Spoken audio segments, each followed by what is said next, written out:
Sup, folks? Apologies for the tardiness. Had some dad duties to attend to.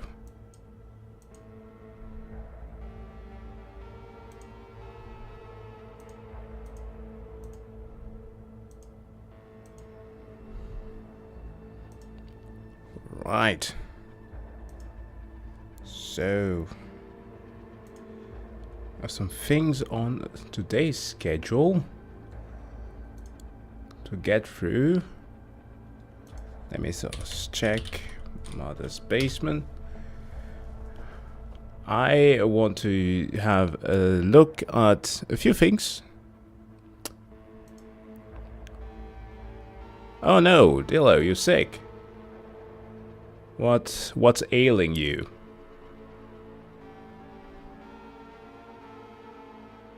Oh, the flu. Yeah, I think it's hitting some people.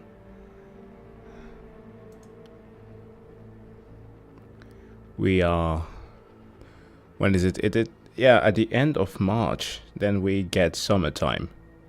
So, yeah, it's about to experience that shift. So, it's natural that people are getting sick.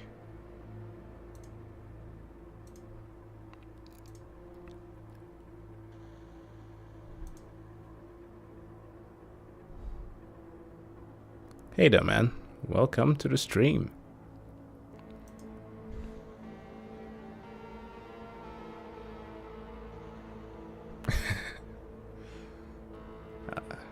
Hopefully you get over it soon.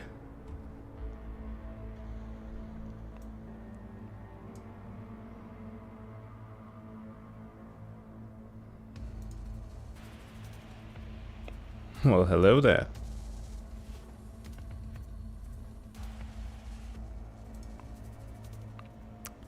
Alright. So on the menu today, there's Vanquish that I have planned on playing, but there are some topics there that I wanted to talk about. I guess we should get started with... which one? And let's get with some of the smaller ones first. Just checking real quick to wish you a fun stream. Oh, thanks, man. I appreciate it. Well, if I were to cover Bricky's Helldivers video, I unfortunately might not be able to add too much, if I have to be very honest, because, as I've said before, I haven't really gotten into Helldivers 2 yet.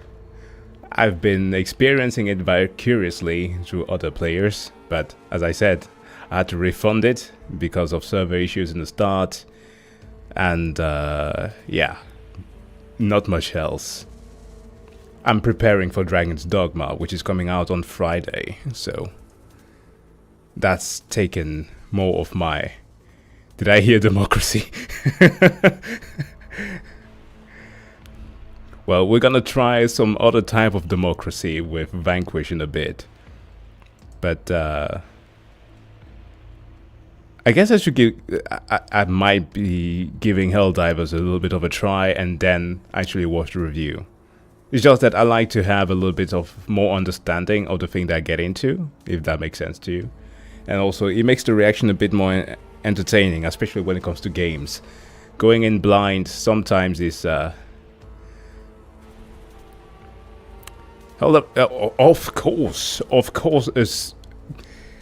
If you want to, I can set one up for the weekend.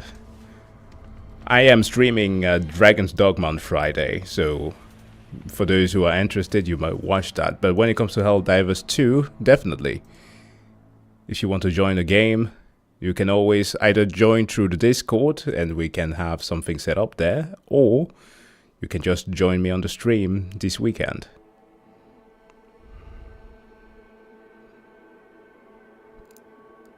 Bricky Mages, very well done. Okay.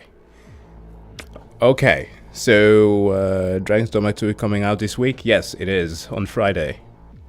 That's why I was so adamant at replaying the first one with Dark Arisen.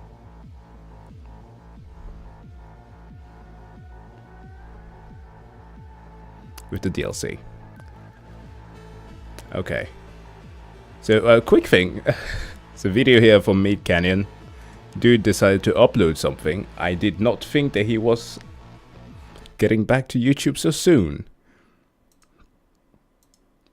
So, let's look at this.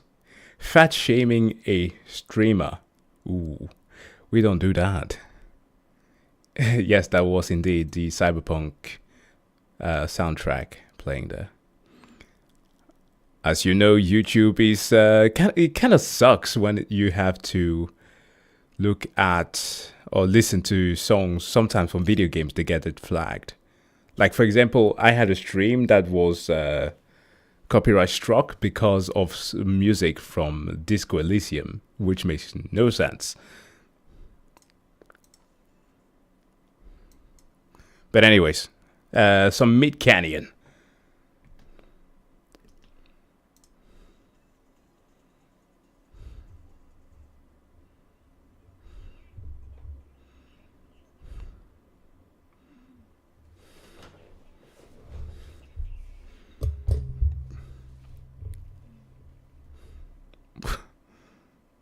Now Carlo.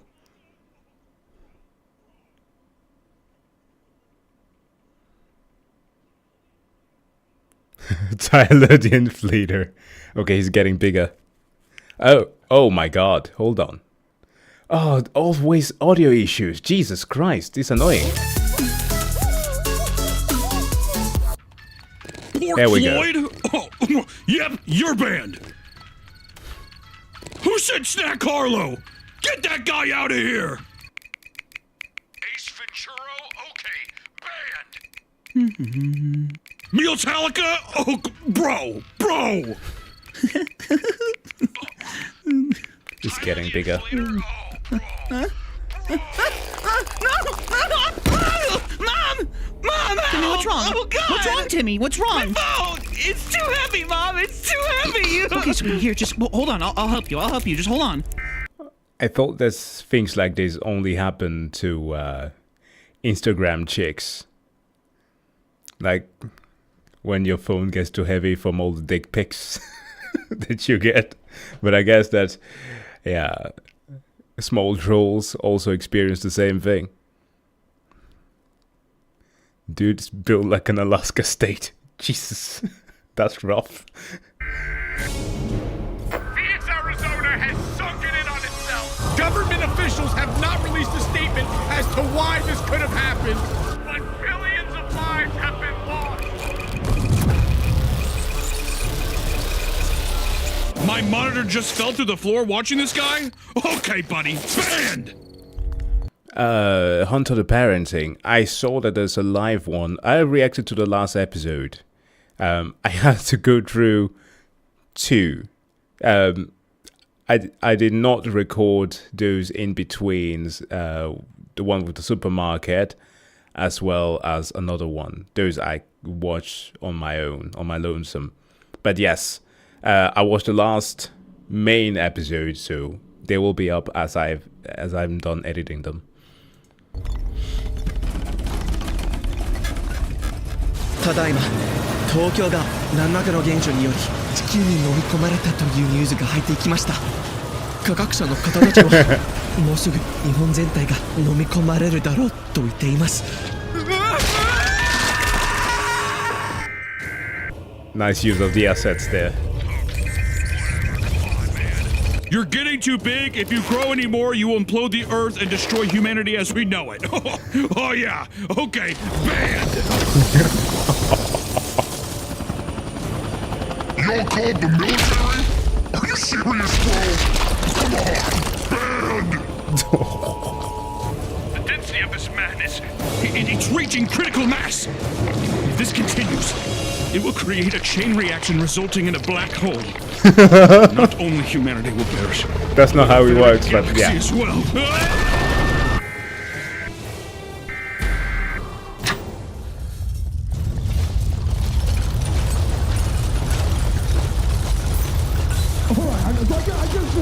Wait,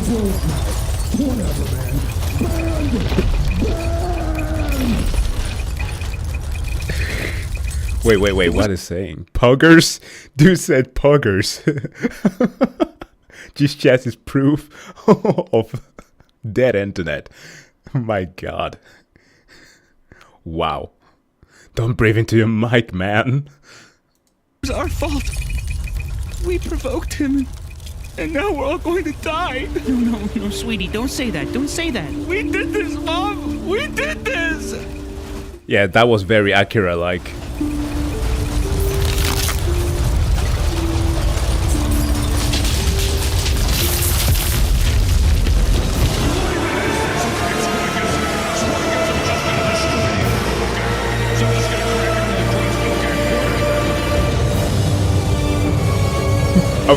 Okay, chill.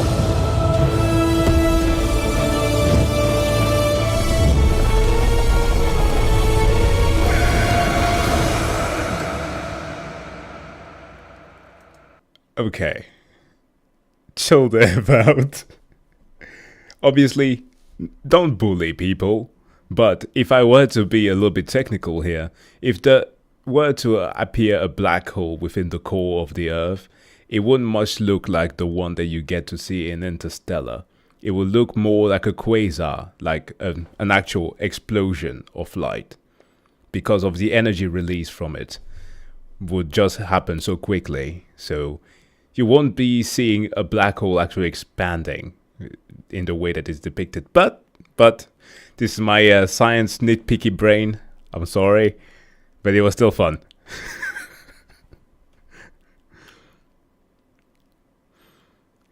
He banned the whole solar system. Yeah.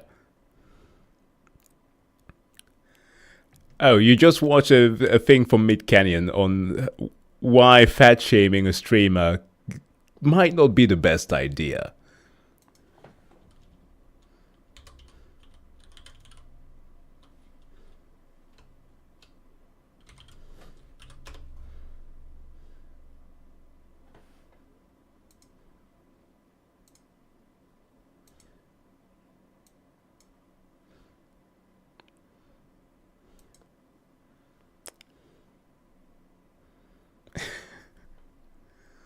Okay, before we get into Vanquish, because as you've seen in the thumbnail, I wanted to talk about a little bit about Akira Toriyama, because I actually was thinking about formulating something a little bit deep about the whole his whole passing and the effect of Dragon Ball on just about everything in culture, but I couldn't find the right words.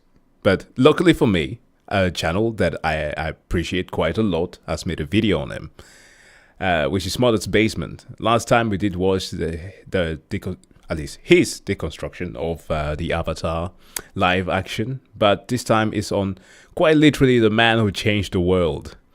Now, if you were a kid like me who grew up a little bit in the 90s, and saw the actual rise of Dragon Ball and much less how it influenced every other anime around it, Toriyama's passing would have affected you quite a lot. I mean, I actually was at a loss of words for many days because I just didn't know what to say. Like, I jokingly talked about that a little bit when covering another video, saying how it's similar to like the passing of MJ and so many other people in the past because it was so influential. There are just about nobody that I know around the world that I could talk to who does not know about Dragon Ball. I took as an example, I actually just got a message from a fellow student of mine, not a student of mine, but a fellow student that I studied physics with, who is now going to apply for a new job. And his name is Majid. He's from Uzbekistan. And we used to joke a little bit because there's an anime called Captain Tsubasa that has to do with football, but in his language it's translated to Captain Majid. So it used to be that. But like when we were to talk about anime, actually the first time that we met, we literally talked about Dragon Ball. Like total strangers connecting on a thing that should not be working. But we did. And it was sort of magical. So, this video here is from Mother's Basement on Akira Toriyama, the man who changed the world. So let's get into it.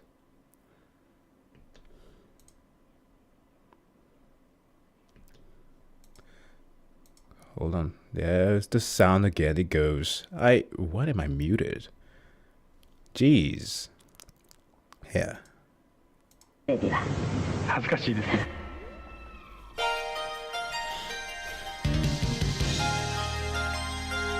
Every artist wishes they could one day make something as impactful as Dragon Ball. Akira Toriyama's martial arts magnum opus defined a genre, influenced several entire generations, and created a truly iconic cast of characters who will endure in popular culture for decades to come. With a style that 4 decades later is still the first thing that comes to mind when most people hear anime.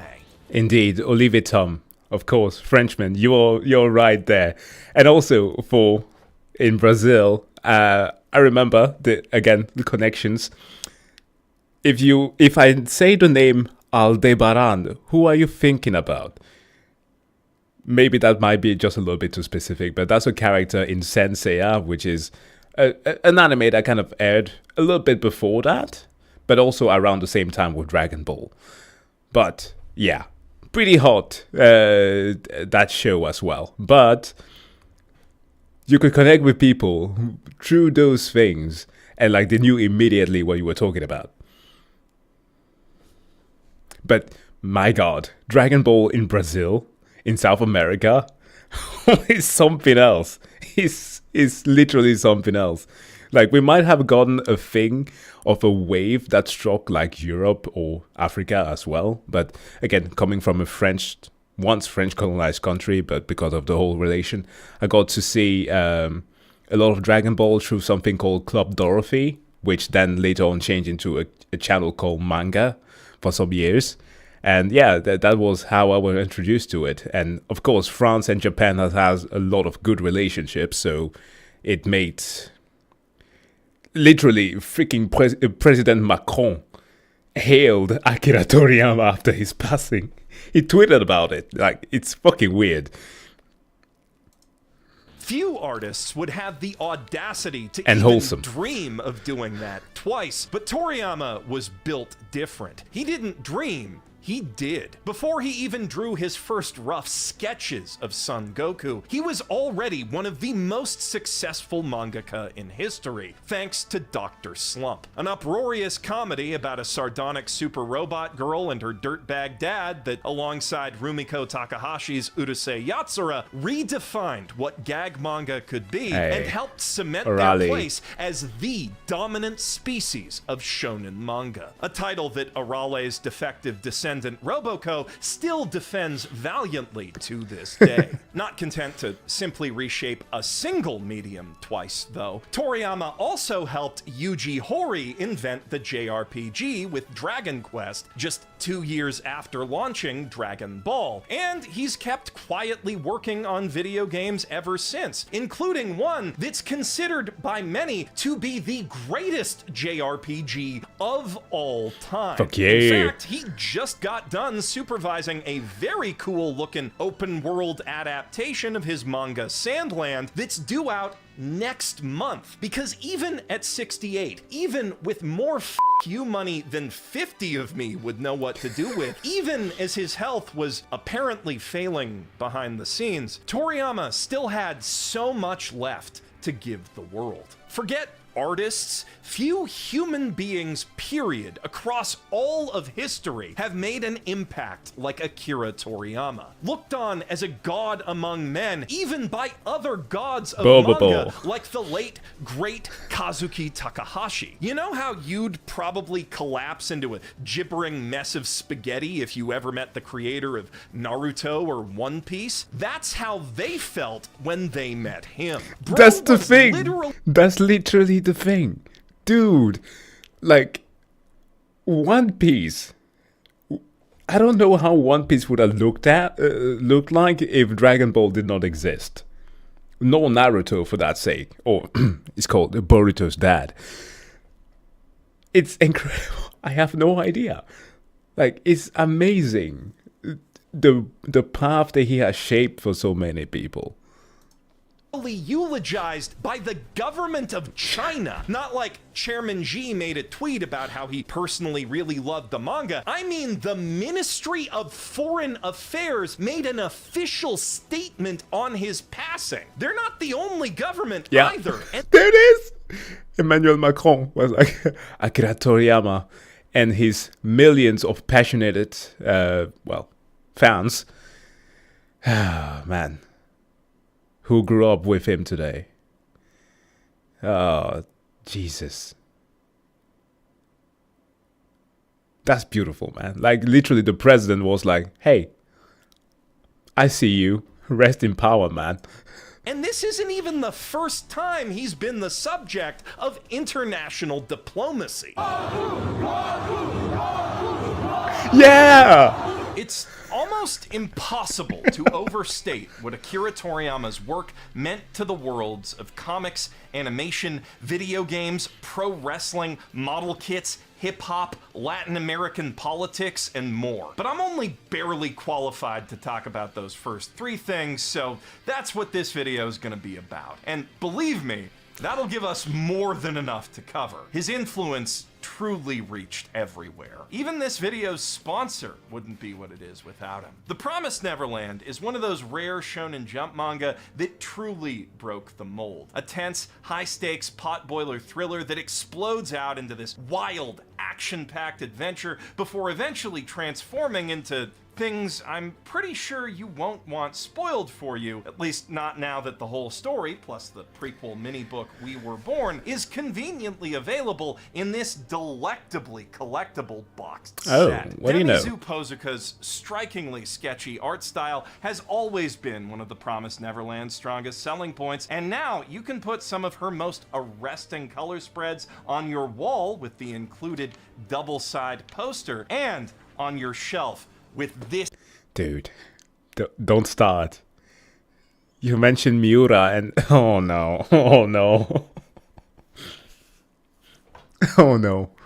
I don't know what's gonna happen. Like, I quickly mentioned this last time in the previous stream. Jesus Christ, focus on me, light.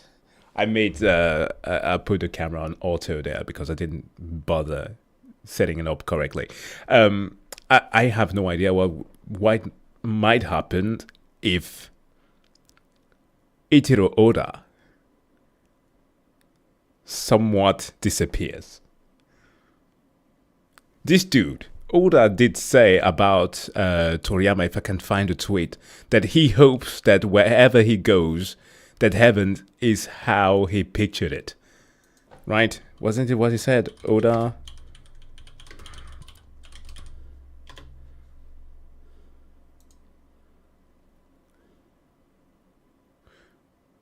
Yep, here. May heaven be as joyful as he envisioned it. Oh my god. It's too much.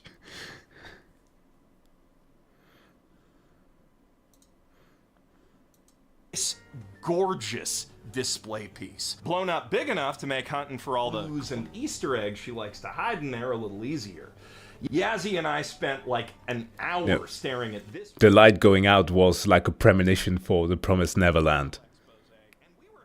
It's a dark manga.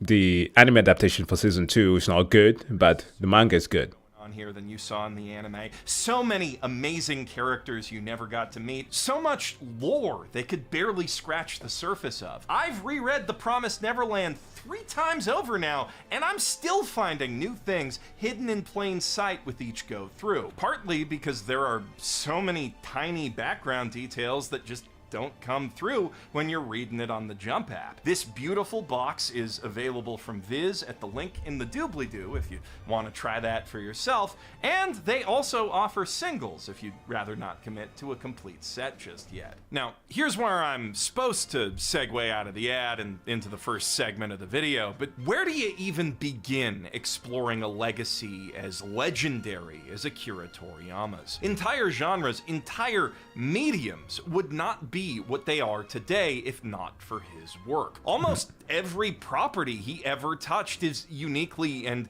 enduringly iconic, and sure, on the global stage, one character stands head and shoulders above the rest, but in his native Japan, everyone knows Arale can beat up Goku, though, and as icons go, both of them pale in comparison to the undisputably greatest character design of all time.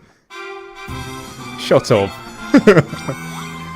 By drawing just 5 wonky circles and 2 dots, this man single-handedly ensured that no Japanese role-playing enthusiast would ever have to fight anything as boring as a level 1 rat ever again. But of course, it's not that easy, is it? Toriyama just made it look that easy. Anyone, literally anyone, can draw the Dragon Quest slime, but only an absolute genius could have designed it. The elegant drop-like silhouette, the perfectly proportioned features offset just enough to create a simplicity was key. Shine on one side. He basically invented an aesthetically superior smiley face that's just as easy to reproduce as the original, and yet fully copyrightable. Pikachu and Mickey Mouse ain't got shit, and that's just one extremely marketable aspect of a series that literally built a genre and has sold millions with each entry for decades without ever really changing its core design, largely off the back of Toriyama's timeless aesthetic, which has also sold millions upon millions of a lot of other things, come to think of it, and been imitated and iterated on by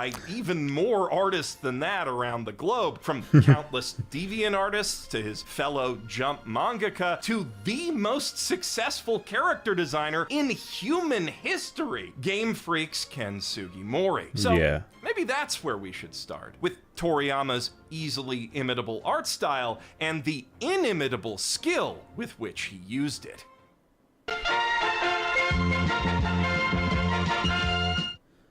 Toriyama's work was defined by bold, distinctive, expressive characters built from clean, simple shapes, with sparse, impressionistic backgrounds and well-balanced, high-contrast page layouts that emphasize readability over story density, using varied levels of detail within the art, for example, placing realistic guns and cars next to cartoonier characters to direct and reward the reader's attention, controlling... One of the beautiful things about him was that he had a very good mixture of what was both the Western influence of Hollywood, the sci-fi aspect that was very much blooming at the time, like stuff like Alien and other sci-fi, and of course the traditional Japanese art that I guess artists was trying to move a little bit away from at the time. So yeah, it was truly amazing. Your eyeballs the way a master cinematographer controls a camera. Often his characters would interact with the panel borders, giving the page a sense of 3D depth, which he'd enhance using bold, eye-catching, sometimes English word art for sound effects and signs. It's very much a graphic designer's approach to making manga, which only makes sense since Toriyama studied design in high school and even worked in advertising for a bit. And while that obviously wasn't his passion, given the eventual career change, graphic design is what gave him his billion-dollar edge in the weekly battle for manga magazine readers' eyeballs. Most mangaka of Toriyama's time were trained in more traditional Japanese arts, if they trained at all, that is. Only natural, since manga as we know it today was a newborn medium at that point. Likewise, graphic design as a formalized discipline only reached Japan after the war, around the same time as much Machiko Hasegawa and Osamu Tezuka were busy mothering and fathering modern manga. Born in 1955, just 4 years after Astro Boy, Toriyama was among the first generation of Japanese artists to grow up immersed in manga culture with access to a formal education in design. And unlike most of his anime and manga-loving peers, Toriyama made 2 key choices growing up that set him up for success. Firstly, he found other interests besides anime and manga, chiefly film, both of the giant Japanese monster variety.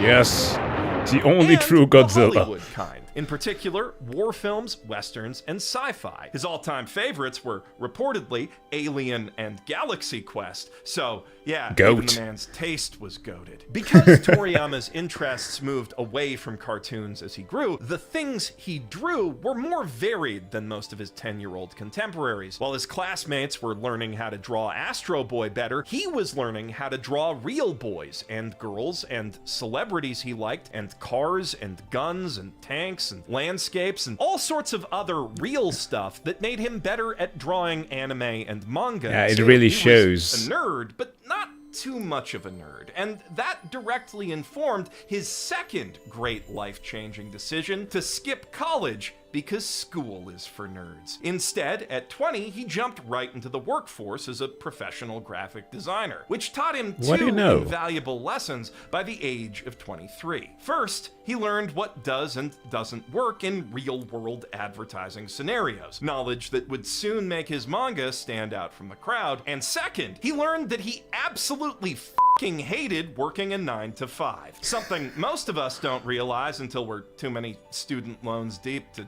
do anything about it. But Toriyama could quit his job, and so in 1977 he did, and immediately started submitting manga to Shonen magazine contests for quick cash. He ended up being disqualified before he could make any, but his ineligible Star Wars parody was nonetheless good enough to catch the eye of Shonen Jump editor Kazuhiko Torishima, who took him under his wing to develop something more original for the magazine. And that thing was, of course, a huge and immediate flop. Wonder Island, Toriyama's first published one-shot, came dead last in Jump's popularity. Oh my god, I see the inspiration for so much here. Character design that were adopted by the maker of Ranma 1/2. Certainly, I think so, yeah. Polls, and its sequel didn't fare much better. It took another year for him to find even modest success with cutesy gumshoe Tomato-chan, and comparing the two, it's not hard to see why it shook out that way. Wonder Island is aggressively strange in both its subject matter and style, combining, for the time, avant-garde paneling choices with a barely coherent plot about that one Japanese soldier who didn't know World War II was over for a lot of years, meeting a caveman on that island he was stuck on, and character designs that, oh, they have a certain undeniable Toriyama charm, but if it's 1978 and you have no idea who Akira Toriyama is, they'd probably just look weird and ugly. You say tomato, I say tomato-chan is an 18-year-old gyaru who made Police Detective because it's a gag manga, don't worry about it, surrounded by even less competent cops who love to goof off and make Godzilla jokes. A solid setup for a situational comedy if I've ever heard one, though, as we'd soon see, Toriyama could do much better. There we go. Dr. Slump. So that's where Sonic got it from. Arale Norimaki is a little girl who happens to also be a hyper-advanced robot because her dad is a very lonely inventor and who also has to wear glasses because he's not very good at it. Also, for some reason, Dr. Senbei Norimaki really wants to keep her nature a secret from the rest of Penguin Village, even though the place is just quite literally chock full of the weirdest weirdos you've ever met. From talking animals to aliens to definitely not Superman. But then, of course, it is just plain funny when an obvious robot pretends not to be a robot and everyone believes them somehow, and laughs are Dr. Slump's top priority. What's that ordinary teenage? That was half the fun of watching Arale. Oh my god.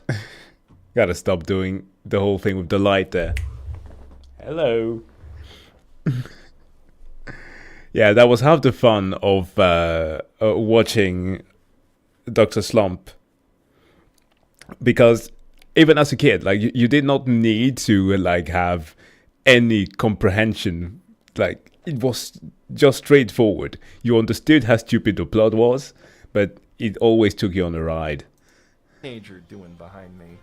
Anyway, the point is, Penguin Village was this limitless comedic playground where pretty much anything could happen, and Toriyama could just run wild with his charmingly scatological, fourth-wall hostile sense of humor, which is still as hysterical in 2024 as it was in 1980. Even as an adult, every chapter of this manga feels like I'm getting away with something. It's just pure joy in illustrated form, and if you're a Dragon Ball fan thinking of finally giving it a shot now, take this as your sign to pull the trigger. Often, when you first start reading them, it can be hard to see why exactly certain smash hit manga took off. Not so with Dr. Slump. The cover image of the manga's irascible mascot hanging off the titular doctor's exasperated face is both eye-catching and an incredible art flex, at once showcasing Toriyama's remarkable ability to draw realistic clothes and facial details, and his very deliberate choice to draw cute little unshaded gremlins instead, blending the two styles together seamlessly. If you know anything about art, this one cover is all you need to see to know this guy's worth. That was a weird thing also that came to be. I remember we used to have like contest in school to try to draw a certain panel from like shows and or anime that we used to enjoy, cartoons as well. Inevitably, a lot of it ended up looking a lot like Dragon Ball because that was most influential for the boys at least, where the anatomy of such things like the body structure of like Super Saiyans was super cool, but as is but like of course the faces were different because it was again that mixture of what was accurate and anatomically correct and the cartoonish following. But even if you don't, the first page will hook you anyway. Using just 17 words, including the mailbox and sound effects, it manages to convey everything we need to know about the main characters and their relationship dynamic in a single brilliant joke. The layout of the page is expertly designed, even by modern standards, with cleverly placed tangents like the mailbox post running into these wires that draw your eye across the panels with exacting precision so the joke always lands. The lack of background detail in most of the shots means that when you stare at the page at a glance, the characters in those panels and the house at the top instantly stand out, while the bottom panel, with all the clutter of the lab in the background, doesn't really read until you focus on it, at which point you realize, hey, that girl don't have a body. It takes a true master of the form to successfully deliver a visual punchline like that without hiding it behind a page turn. But by pulling that magic trick off, Toriyama made one of the most instantly accessible manga ever. By the time you're done scanning the magazine to see what's worth reading, you already know Dr. Slump's core characters, and they've already made you laugh. If you took the first 2 pages of this manga and put them in Jump today, they would still draw readers like flies to a poop. Speaking of poop, you see that poop? The cutesy, swirly-whirly, ice-cream-looking cartoon blob thing? Akira Toriyama popularized drawing poop like that, and was quite possibly the first guy ever to put eyeballs on it. Meaning, the poop emoji itself is a Dr. Slump reference. In the same way that you can't order a sandwich anywhere on Earth without giving the Heinz Corporation at least a little money, you cannot send a text or tweet without being exposed to Akira Toriyama's immense influence. Are you starting to see how deep this rabbit hole goes yet? Well, we're not done yet. Speaking of brands, and rabbits, and holes, Dr. Senbei happens to have a favorite brand of we have him to blame for the poop emoji. Oh yeah. dirty magazine. Playboy. And I don't mean like a McDonald's-style copyright-safe parody. We're talking actual Playboys with the English logo and everything. Yep, that was their endorsed lot. by Playboy's Japanese publisher, Shueisha. Fun fact, editor Toriyama only ended up working on manga in the first place because he wanted to work for Playboy. So that was actually a very early example of cross-promotional brand synergy. And so, most likely, was the appearance of a Playboy bunny suit in this early gag about the Penguin Village Middle School Gentlemen's Club, which almost certainly led to him drawing Bulma in a bunny suit later on, and that, along with Daikon 4, definitely led to a lot of bunny suit hentai being drawn. Now that's what I call a cultural impact, emphasis on the culture. And we're still nowhere near done. Something you've probably noticed about Dr. Slump's art style by this point is its distinctive proportions. You might even recognize them. Chibi, or as it was known back then, super deformed art, is ubiquitous in anime and manga today, often used to punctuate comedic moments, even in more serious stories. And it became so ubiquitous precisely because of Dr. Slump's cute little bobble-headed caricatures of big, scary kaiju and other pop culture icons. It's difficult to say exactly how much credit Toriyama deserves for making chibis happen, as a lot of very important and influential manga from that time have just never been translated, so there could very well be other artists who were making stuff like this back then, and I just wouldn't know about it. One of the only English resources I could find listing anime and manga in the chibi style is the TV Tropes page about chibis, and it doesn't even mention Dr. Slump. Neither does this blog I found about the origin of chibis, although it does posit that the style either arose from the Mobile Suit Gundam fandom, which started in 1979 and didn't really take off until the compilation movies hit in 1981, or in some fun little side comics drawn by one of the animators on Crusher Joe, a movie that Toriyama actually did designs for, and also that came out in 1983. So, considering Toriyama was I think that chibis Hello Kitty was a far bit back younger as than that. 1977, it's safe to say that he was one of, if not the first. But it doesn't really matter who did it first, because he definitely did it biggest and pushed the style into the mainstream. Because I do understand that Hello Kitty also originated at some point that was very, what's the word here? Close to Pokemon. So like around the 90s where that too exploded. But yeah, when you see 1987, right? Hello Kitty's from the 90s.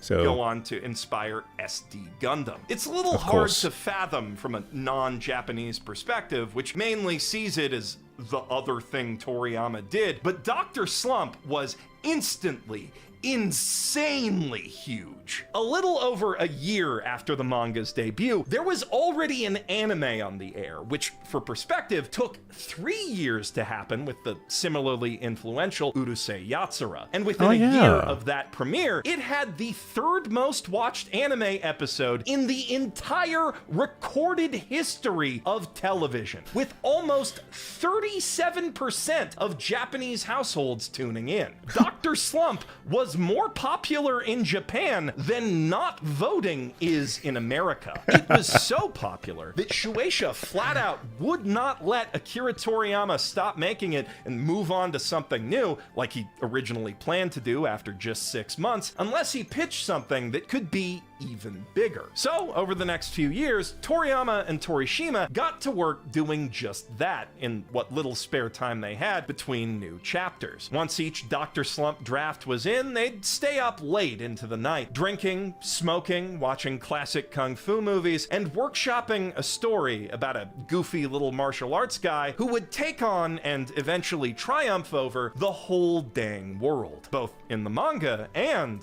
in real life. Oh, okay, from the 70s. My mom owns a lot of the original lineup. Wow, okay, dang.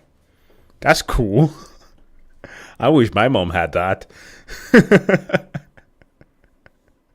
The closest thing that my parents ever came to own actual anime material was my dad once buying some Gundam stuff.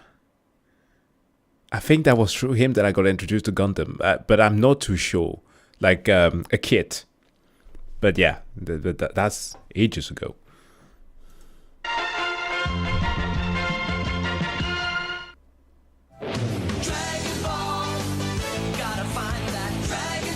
Oh no.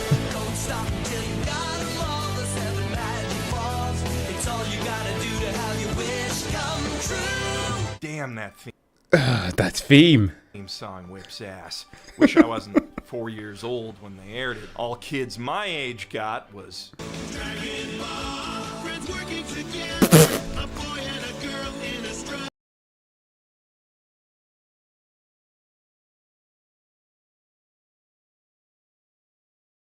Hold on. This theme, I remember this way too much.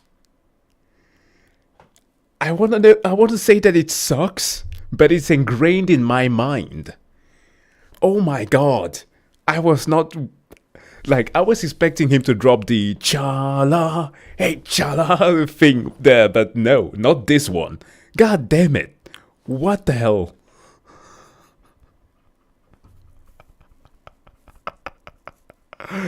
No! It's now stuck in my head.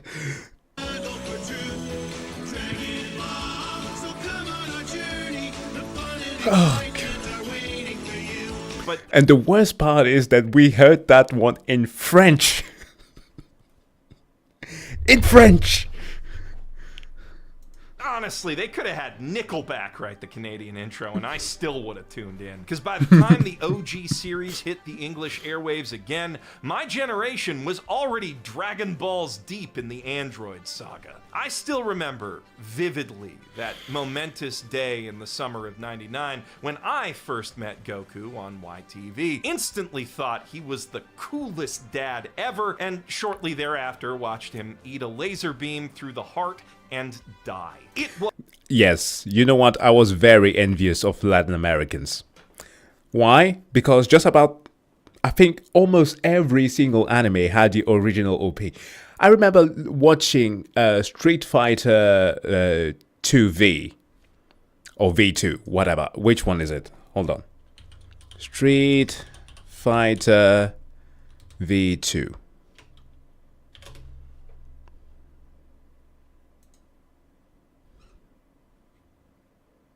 Okay. Let me see. Anime opening.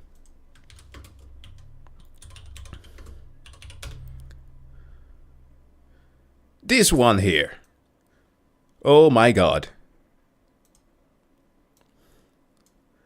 So this is the intro that most of the world got to listen to, okay? If you were from Latin America, you got to listen to the actual Japanese version.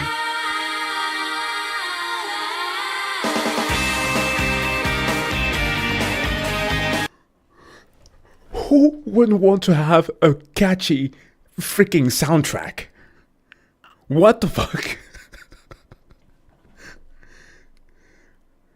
Oh man, I don't know what we were screwed over like in English speaking countries. Or French for that sake, but damn it. So much better. Was the coolest fucking thing I'd ever seen in my entire life, and I needed more of it injected directly into my eyeballs every week from then on. Also, I bought all the video games. The decision to split Dragon Ball Z off from everything pre-time skip for its North American release was questionable from a narrative integrity standpoint, but from a marketing standpoint, jumping right to the bit where North American kids could see animated murder for quite possibly the first time in their lives was definitely a good call. These moments are burned into the memories of every weeb my age, along with that iconic theme song.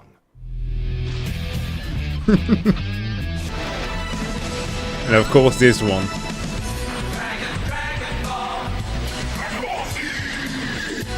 Wasn't a fan of it. Gotta admit, wasn't a fan of it. Not at all. I prefer the original. But What? Were you expecting Rock the Dragon? Sorry, but the Canadian poverty theme song experience is an integral part of my personal nostalgia. And, of course, every country remembers it a little different, because Dragon Ball was nothing short of a global sensation. One of the first beachheads by which anime and manga truly began their conquest of the international media market, which is one of the biggest economic drivers of the streaming anime era. And it was the Canadian poverty experience. That's what you just heard. God, I love that phrasing. That was genius. that's just the start of its influence. If you only look at the domestic worlds of anime and manga, for as much as Dragon Ball did, Dr. Slump is still, by a wide margin, the more influential series. Oda and Kishimoto both cite it specifically, separate from Dragon Ball, as one of the biggest influences on their own sense of humor, as do quite a lot of other writers, mangaka, and animators, because, like, duh, it had more than double the audience share of The Simpsons, albeit in a country half the size. Of course it was gonna have a massive impact on every Japanese thing that's tried to be funny since. Even some shonen battle tropes you'd probably chalk up to Dragon Ball, like the prevalence of tournament arcs, can actually be traced back to silly gag tournaments from Dr. Slump, which got such a positive response from the audience that Toriyama decided to do them again in his new thing. That's Right, and for some reason, Sailor Moon and some others, the Eurobait, which weirdly enough really worked. Yeah.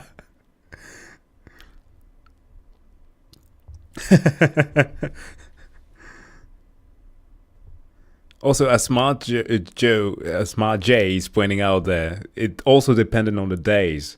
Like, you will have certain animes that actually had, like Gundam, actually stuck with the original opening, while some others, or yeah, different ones, decided to have a dubbed version, which I never really understood. Like, just we obviously know that what you are making is not from the country. Like, even as children, we're like, this is not what we know culturally. So obviously it comes from a different language. So just translate the damn thing and leave the opening alone. That's why the first Tenkaichi Budokai is so silly. But at the same time, I can just say the Japanese name of that arc without any other context, and most of you know what I'm talking about, because on the global stage, it's no contest. Sure, about as many people watched Dr. Slump in Japan as tuned into The Simpsons in America at its peak in the 90s, but more people tuned into this Chinese 40th anniversary New Year's dance thing than live in America now.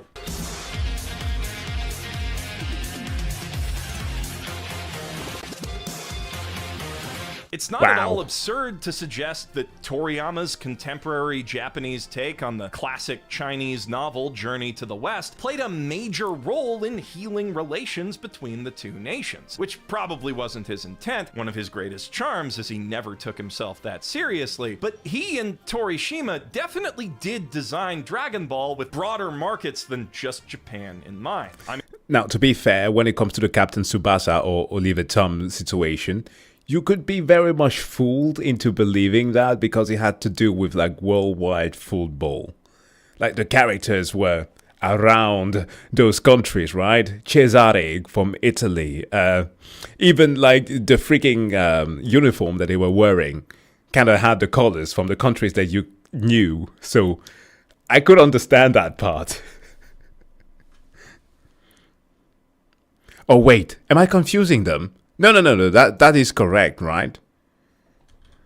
Oh, wait, there were two. Hold on a minute.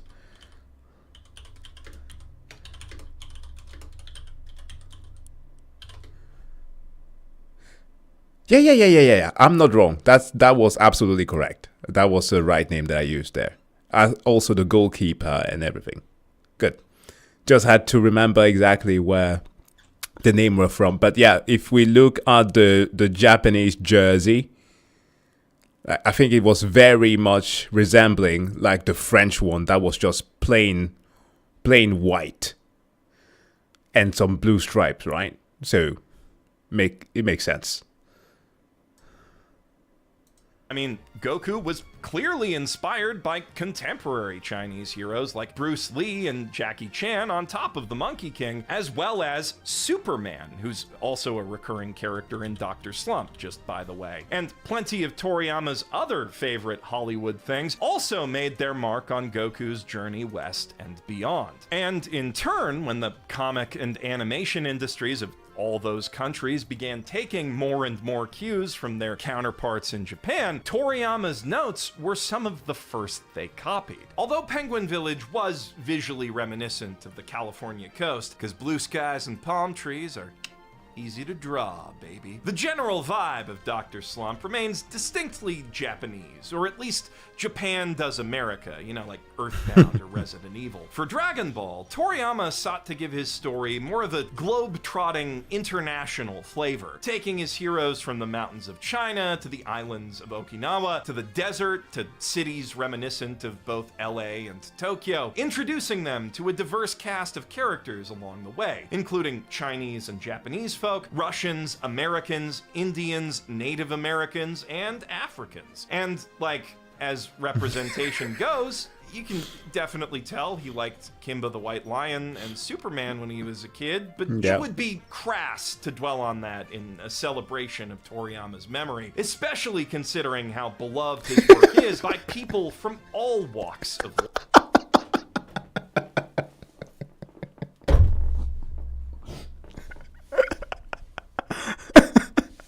Okay, so we can all agree that this book is factually correct.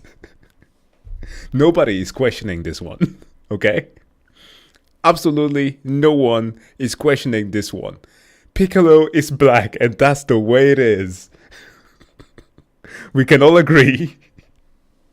Facts has been said. Nobody is contesting this. Piccolo is black and thus he's dashing all of the weird stereotypes of black fathers not being there for their sons because he's the true father of Gohan.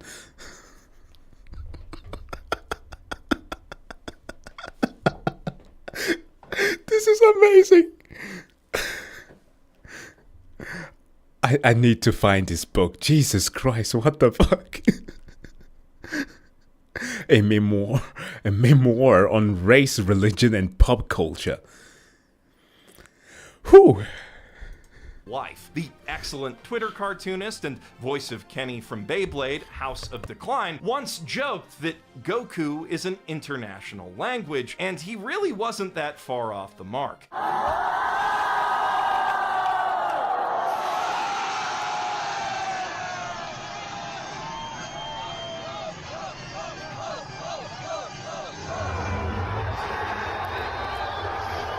Bro, Tournament of Power.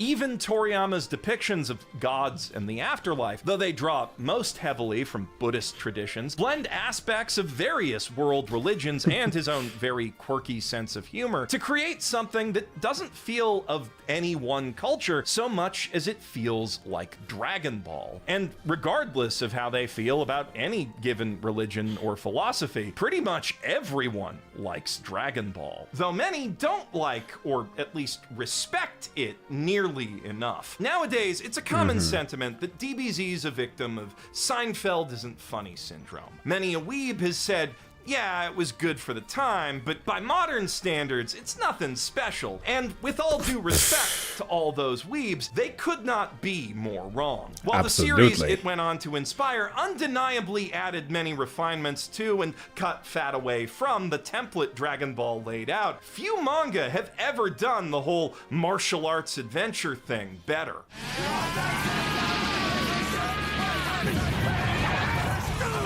Literally, the only thing that I can blame Dragon Ball for having done wrong is the pacing. But that had all to do with actually having a show that was going to be shown on television and drawing numbers. That's it. Like charging up to like take a new form or casting a special attack for 2 episodes. Yeah, absolutely annoying. But you cannot tell me that the themes, the way that things were set up, were wrong and are not like consistently working for the times. No, that's just wrong.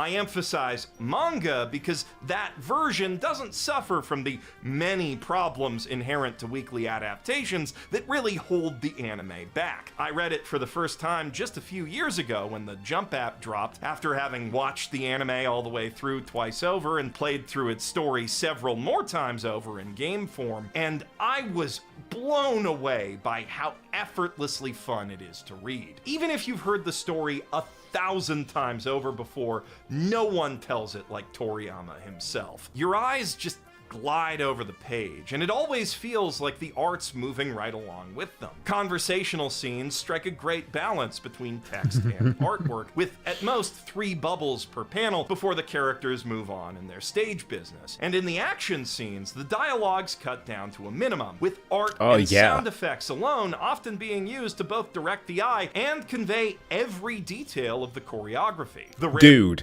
at our school, when I went to school in Cameroon, we had a dude who was providing us with comic books, because obviously a lot of us did not have access to them, but he was like our comic book connect. That's how I came to know about a lot of DC and Marvel comics, even like the darker version like Marvel Knight and all of those things, and even Vertigo comics when it came to the DC version, like the dark stuff. But when it came to anime and manga, rather said, when I got access to Dragon Ball, like I was reading chapters, like full entire books on my break, and was thinking to myself, I don't have enough lunch money to get the next chapter.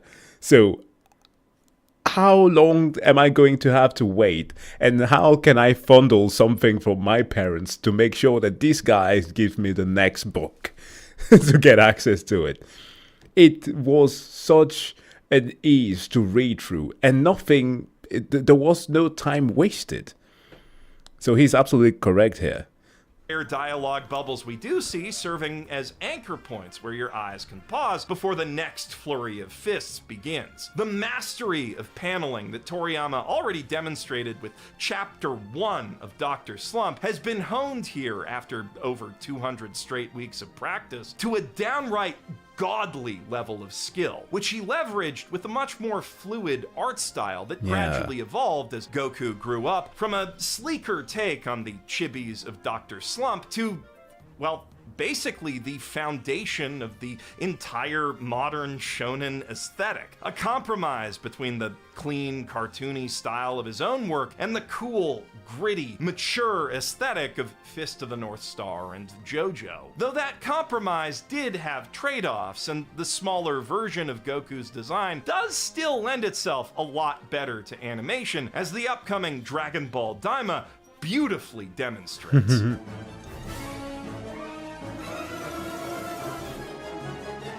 Bruh. This is going to be so much fun. That's also a big part of why they turned him back into a kid when the animators took over for Dragon Ball GT. Yeah. Which I guess you could argue influenced anime too by being the first Boruto. But regardless, countless modern sports, battle, and adventure... It was...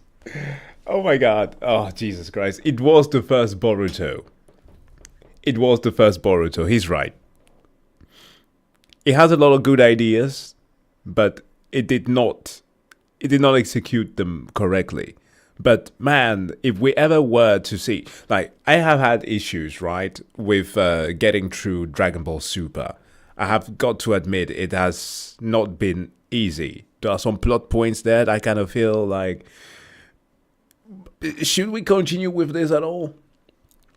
So to me, borrowing some of the plot points that would have been included in like GT would have been just fine. Example, the whole thing with the corrupted Dragon Balls. Get me Omega Shenron in here. Holy shit, that would be good. All of those plots, Baby Vegeta in Dragon Ball Super. Whew.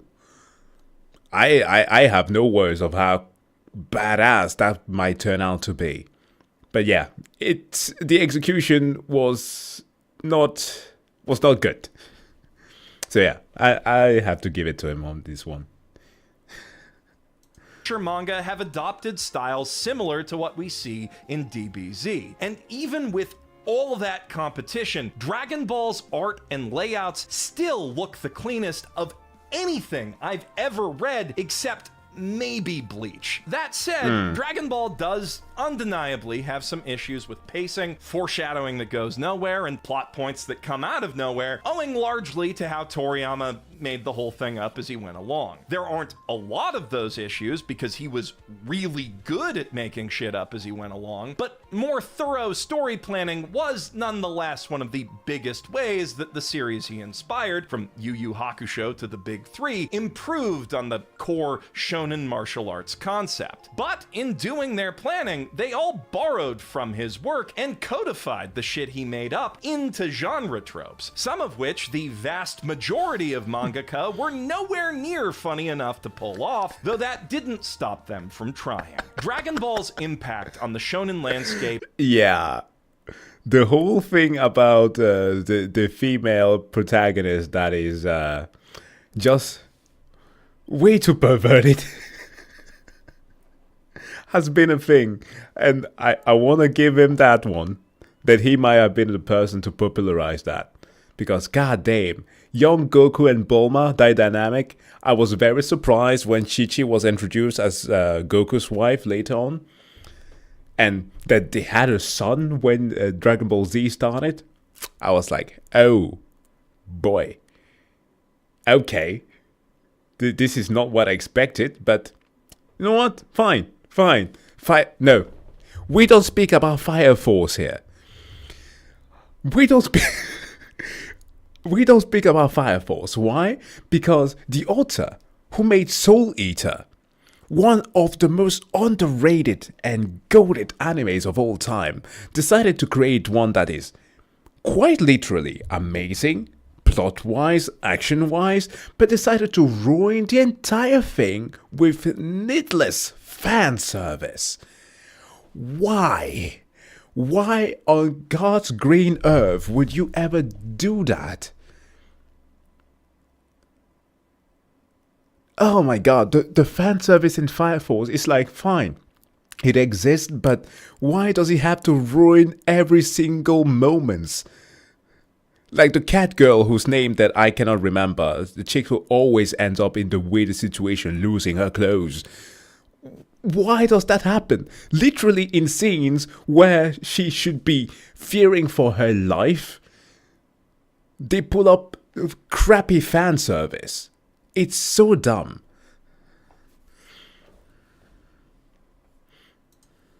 Was immediate and massive. Even Masami Kurumada, who pioneered a lot of non-supernatural battle manga tropes with his seminal boxing series Ring ni Kakero, drew heavy inspiration from Dragon Ball and Fist of the North Star, as well as the then burgeoning magical girl genre, to create Sensei, Saint Seiya, yeah. which in turn inspired many more magical boy manga like Bleach and Chainsaw Man. And that's just one of the countless evolutionary branches we can trace back to this one manga. Last summer, I made a video about how Akira Toriyama influenced and inspired just the power systems of the next 4 decades of battle manga, ignoring all other tropes and story patterns derived from his work, and it came out to 51 minutes long. So obviously it would take a lot longer than the rest of that.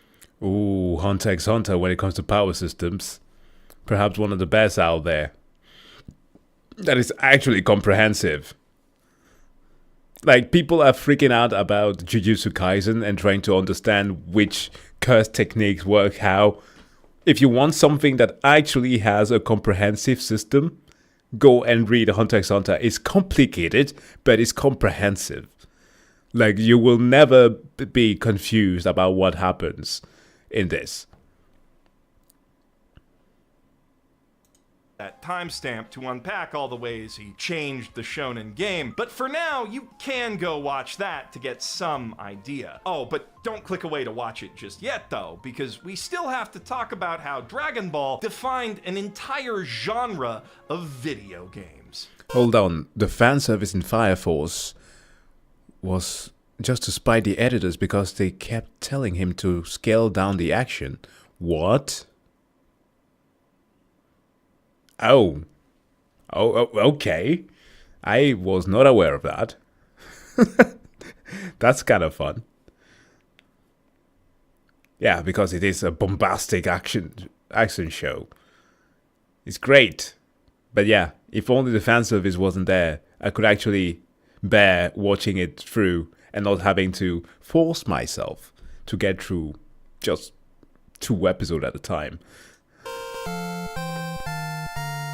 No, I didn't flub that line. I'm not talking about Dragon Quest. Toriyama's art for that series and others did have a pretty sizable impact on how game art and graphics evolved in Japan, but he was no game designer. The genre-defining gameplay loops and narrative tropes of Dragon Quest and Chrono Trigger were not his creations. But a certain other genre was defined by the tropes that he created, which a certain other game strove to emulate. Namely, fighting games. Of course, other martial arts manga and movies were equally influential in the birth of that genre, but it's no coincidence that the most iconic move of the most iconic character of the most iconic classic fighting game is a Dragon Ball reference. Press quarter circle punch to pay respects. The goal of Street Fighter II and games like it was very explicit. To take all the badass shonen anime and kung fu movie stuff kids loved from the TV and let you actually do it to King of Fighters. So naturally, the Dragon Ball license fit the emerging genre like a glove. The 4th, 5th, and 6th generation of consoles would all see multiple fighting games based on various eras of Dragon Ball. Some pretty legendary, like Super Butoden, some legendarily bad, like GT Final Bout.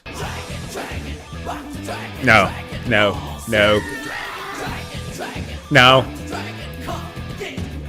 Fun fact, that game's the first time I heard that song. The Budokai series on PS2 was arguably the most exceptional of the classic DBZ with the fighting transformations, games, with a decently balanced combat system on top of substantial single-player content.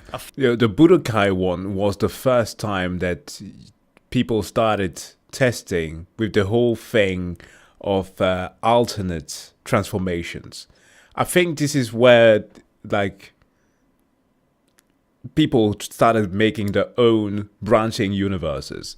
Like, what transformation could have been available here? Because you could feed, like, I think it was, you could buy abilities that allow you to reach certain transformations earlier in the game than was story-wise. And a lot of people started just creating stuff like that. Like the whole thing that you might have seen with, like, Super Saiyan 5 and stuff. Like with the white hair and everything. Like, it came out of this game. Fighting game fan could hardly ask for a more generous package besides like Soul Calibur 2. And for DBZ fans, the Budokai game's what-if scenarios were some of the first original official content we'd gotten since Toriyama hung up the fountain pen in '95. But even as good as the Budokai games were, something always felt like it was missing from them. The Street Fighter style of gameplay was a fine enough format to capture the look of Dragon Ball Z fights in 2D, but with the characters now rendered in, for the time, very impressive 3D, it felt needlessly restrictive to lock all that crazy aerial laser beam combat to a single plane. So Spike Chunsoft got to work crafting a new type of free-flying 3D fighting game that would finally allow players to, if you'll pardon my game journalist, feel like Goku. Wow. Dragon Ball Z Sparking, known as DBZ Budokai Tenkaichi Tenkaichi. in the West, Yep. was the first ever anime arena fighter. Not to be confused with arena fighters like Power Stone, even though a few of those were based on anime, like One Piece, Rave Master, Bleach, and Shrek. In contrast to those top-down, more arcadey titles, anime arena fighters put the player right in the cinematic action, dropping the camera down behind their Goku of Choice's back and mapping all of his iconic moves to simple inputs. And when I say choice of Goku, I'm not doing my usual glib thing about how, you know, all shonen protagonists and a lot of shonen characters are basically different flavors of Goku. I mean, in Tenkaichi 1 specifically, there are 7 different versions of Goku in the character roster. Yeah. And by Tenkaichi 3, it's like 13. But that was all in service of the game's aim to let players easily recreate basically every iconic fight throughout the entire anime from the fighter select menu. Yep. Also, in the spirit of that, the game was very much balanced for lore accuracy over competitive viability, something the series wouldn't achieve until the still beloved Tenkaichi 3. It's so easy to map the formula to different franchises that nowadays it kind of feels like, aside from all the Dynasty Warriors clones, that's the only sort of anime game that ever gets made, which has created some stigma around arena fighters that really isn't helped by things like Jump All-Stars and Jujutsu Kaisen Cursed Clash being obviously unfinished, barely playable abominations. But you can't really blame all that on Tenkaichi, and most fans seem genuinely hyped for the series' imminent return as Dragon Ball Sparking Zero. Yeah. DBZ is also presently represented by one of the tightest 2D fighters on the market, Dragon Ball Fighters. From Arc System Works, a game that uses all of the impressive animation techniques that the studio developed for their BlazBlue and Guilty Gear series to look pretty much exactly like the anime, like you and your buddy are choreographing an episode in real time, which is so a much little fun. different from actually being in the anime, but if you want that and can't wait for Sparking Zero, there's always Dragon Ball Kakarot, a single-player open-world action RPG with Tenkaichi-esque combat and a mini-game based on that episode where they go to get their Get driver's license. which is just the best thing ever. Oh, I love it. Oh, with Piccolo. He was about to lose his bloody mind during that episode. That retells the entire story from Z onward, demonstrating, if nothing else, how far graphics have come toward the very specific goal of remaking Chala Head Chala.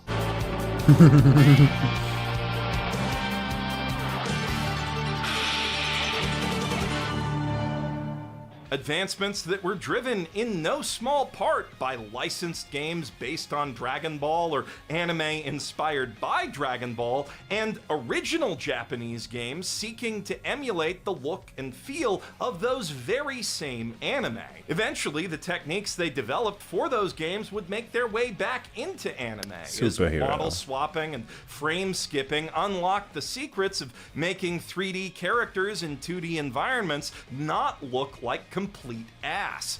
The same year Dragon Ball FighterZ dropped, Dragon Ball Super Broly featured fully 3D fight scenes that could have easily been ripped straight from an ArcSys game. In fact, the editor cut partway through that scene to Broly's dramatic finish from FighterZ, and you didn't even notice. On the subject of the new Dragon Ball movies, most folks know the story. No. No. Why did you have to show this? We were doing just fine. We need more Xenoverse games. Yeah, we definitely do. of how Hollywood's Dragon Ball evolution was so terrible and embarrassing that it inspired Toriyama to come out of retirement and make something better with the franchise. But what you might not know is that Funimation's short domestic run for Battle of the Gods was one of their first real theatrical success stories, and directly paved the way for more shonen tie-in films based on the likes of Hiroaka and One Piece to get wider stateside releases, which in turn laid the groundwork for the shocking blockbuster success of the movie Kimetsu no Yaiba, Demon Slayer, Mugen Train. Even if he wasn't the face of shonen anymore, Akira Toriyama was still making waves in the modern era and still making more Dragon Ball with his own two hands, despite his stated desire to pull back and relax a bit. I think, like, watching the Cowboy Bebop Netflix adaptation was a chore. But, like, I saw a post after finishing watching that said, you know what, you might have gone through the pain of watching a show like that, but Dragon Ball Evolution was worse. To which I had a weird sigh of relief, because that person was right. And somewhat felt serene after that. That was just what I needed to have that being digestible. Because, Jesus Christ, the person who allowed that monstrosity to exist needs to be buried 6 feet under. It's an offense onto anything that is creative. Ball Daima was supposed to just be a silly little spin-off thing without any direct involvement from him, but then when he went to sign off on it, he accidentally did a whole bunch of character design and world building work and also wrote most of the plot. So now we have quite possibly the most authentic original Dragon Ball TV show in decades to look forward to, on top of all the gorgeous animation enabled by its little guys who go around school of character design. Wow. Plus there's that sick looking Sandland game and hopefully at least a few other things that he wasn't quite ready to announce yet. Because I don't know about you, but I'm not quite ready to say goodbye yet. That may sound contradictory, given what I said in Let Goku Die almost exactly a year ago. But it just feels wrong for Toriyama-sama to be gone so soon. He was only 68. Hayao Miyazaki barely retired twice by that age. Yeah. And in an island nation that is known for having a hell of a lot of centenaries, he surprisingly actually lived long for his job. Mangakas, as was mentioned before with the creator of Berserk, they don't tend to make it that long. It's a sad fact to know, but most of them actually will not make it to 60. It is that stressful of a job. That's why every single time that us One Piece fan will have heard that Oda needed a new operation for his hand or something else, we were always fearing like, whoa, what is this man doing? Is he okay? It's weird to have that kind of parasocial relationship with an author. But yeah, it is what it is. Hasn't even started making anime yet. Legends like Toriyama should stick around to pass their wisdom on and shit, right? He wasn't even done making awesome manga. He never really stopped, just slowed down a little once Dragon Ball was done. It's just not fair. But what's really not fair is the fact that Toriyama didn't actually die all that young, relatively speaking.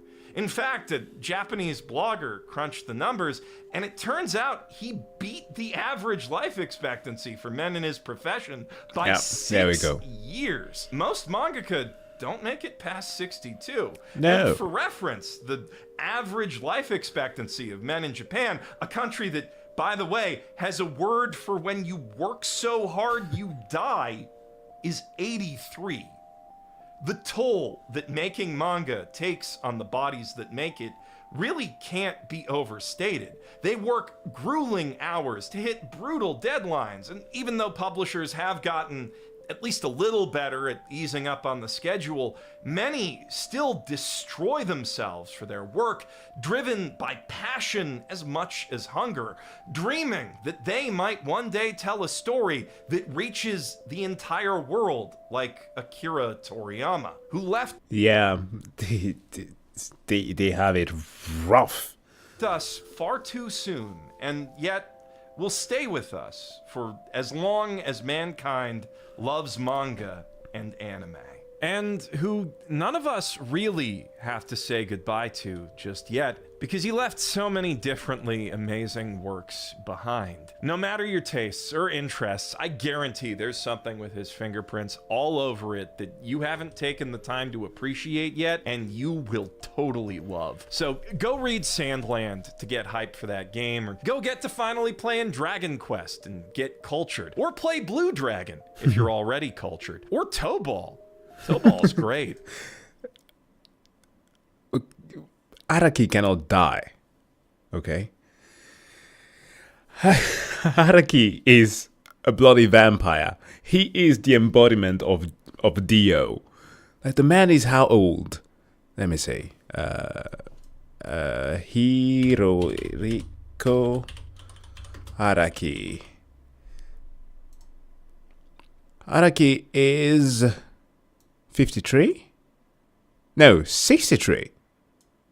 He's 63 years old. Still going strong.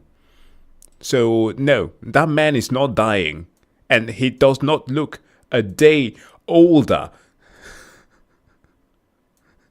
than when he first made the freaking thing. Look at him. He's a bloody lich.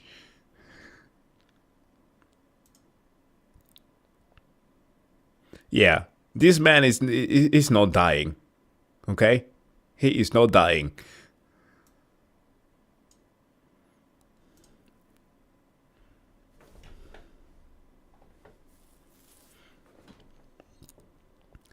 Oh, man.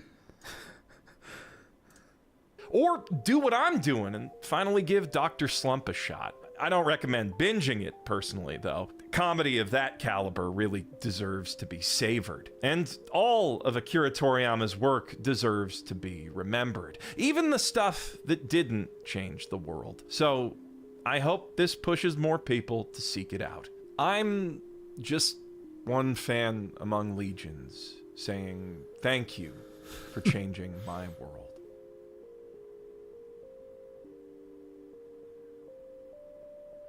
Yeah.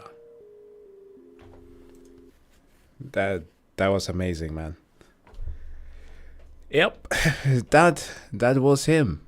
That was his work, and how influential has been on a lot of our lives.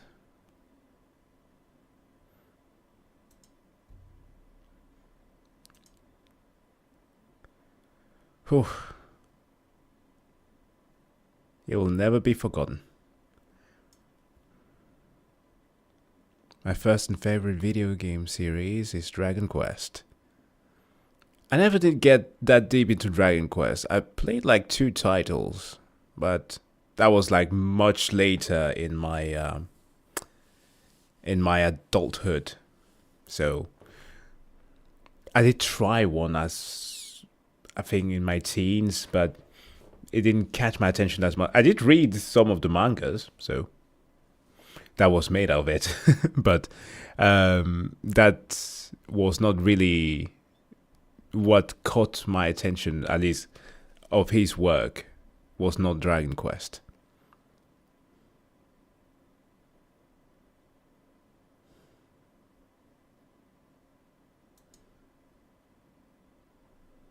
Alright. Is this when we are getting into... well, you heard the title. It's time for Platinum.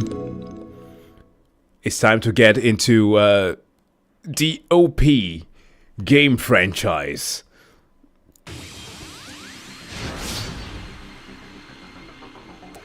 So remember time before 2011, before everybody was getting too enamored by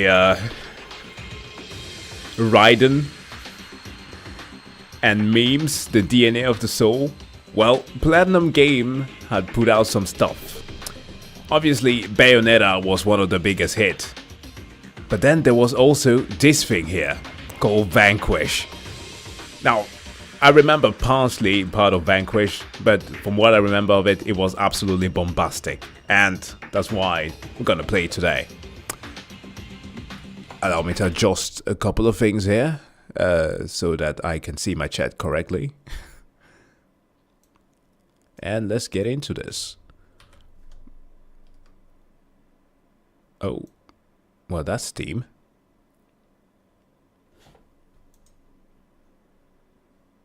Jesus, getting notification everywhere.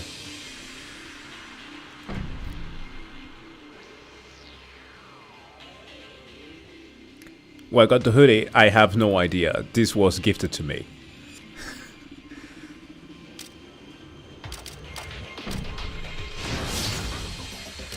Will you lose your previous save? Yeah, I think that I got to start the trial. Vanquish.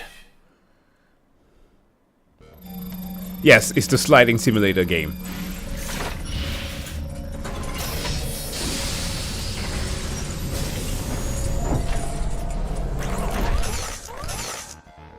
Sam, how's the view on your monitor? Looking good. Wait, what? Hold on. Did I skip something? Isn't there supposed to be like an intro here?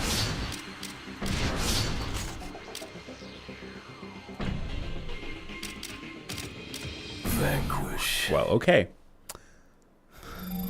We start straight into the action, okay? That's Vanquish for you.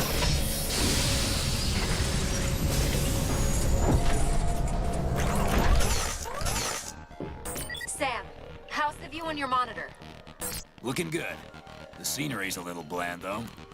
All right, let's proceed with functionality testing. We're starting with electro-optical targeting systems calibration. Sam, I'm going to display a virtual target. Try to follow it visually. Oh, okay.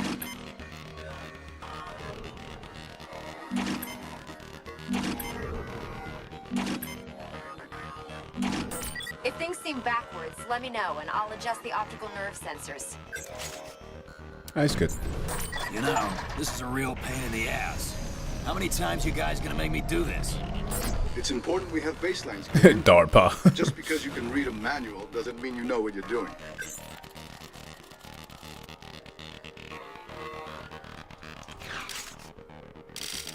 Oh, I see. You can adjust some features. Boost with shift and... Can I expand my screen a bit? That would help a lot.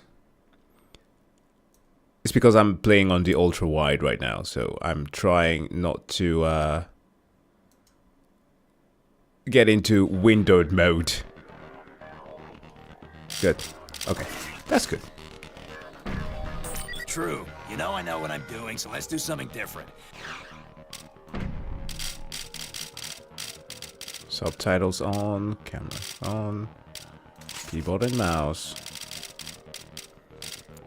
Just to be sure.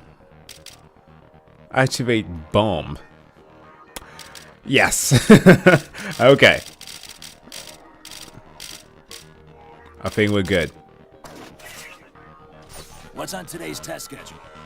Look, I know you're in a rush to get to the bar, but we've got a lot to go over. Passing full control to you now. Hey there, Em.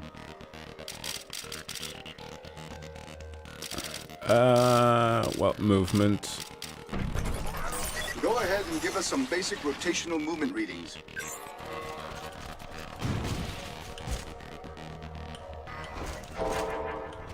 Oh yeah, there was a lot of climbing here.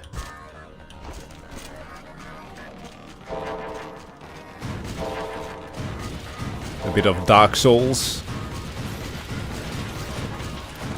Skeletal actuators functioning nominally. We're going to get readings on boost limitation. Engage whenever you want. Woo!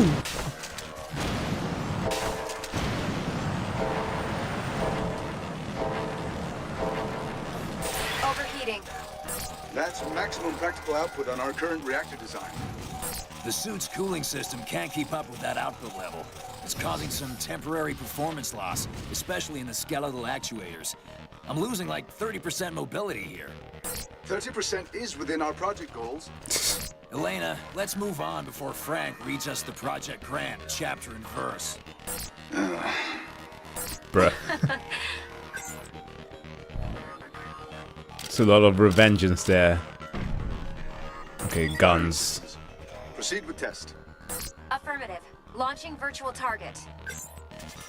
Yes, this is Metal Gear Revengeance prototype. We're going to adjust target acquisition.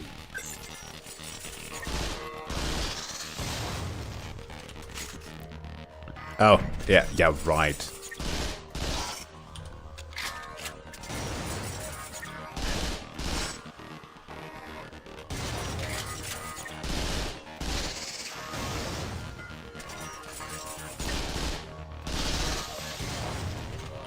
Recoil compensators are on and functioning normally.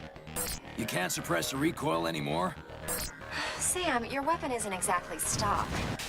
I know. I'm changing blade modes. Let's try firing something different. Damn, the suit is sick.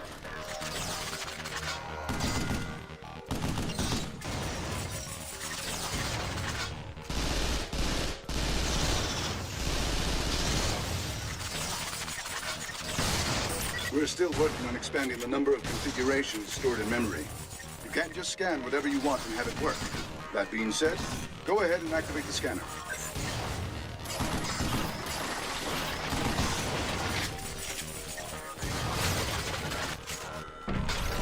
Wait, what? What did I do wrong?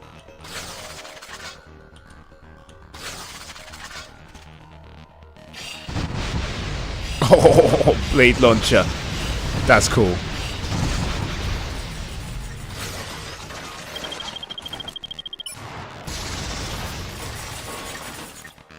Jesus Christ, what was that? I don't remember this weapon being in the game. Acquiring an upgrade item will upgrade the current weapon via the blade system.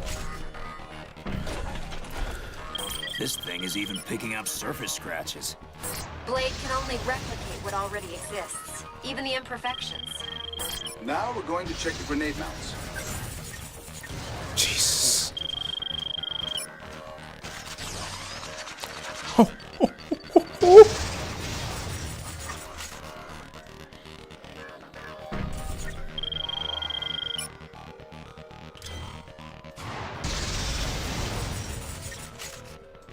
Yeah, I saw. Jesus. Give me a break. I was just trying to...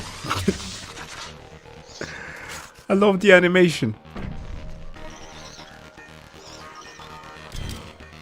Okay. AR mode. Sam, Last we took the measurements test. we made of your brain's sympathetic nervous system and tuned the R's suit's synaptic emitters to augment your reactions under fire. Doesn't really make walking around with electrodes all day any more comfortable. Small price to pay for having elevated synaptic activity during critical fight-or-flight situations. Will you two quit bickering like a couple of MIT grad students? Now let's proceed with our test of the R's functionality. Let me know when you're ready, Sam. Okay.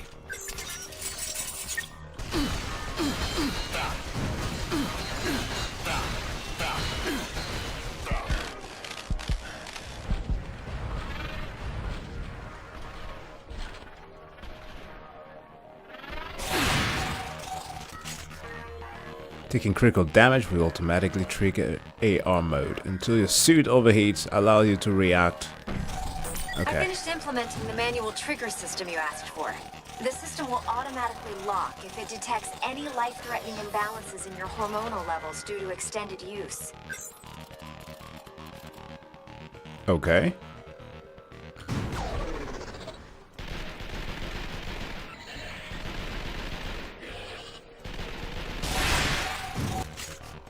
Damn.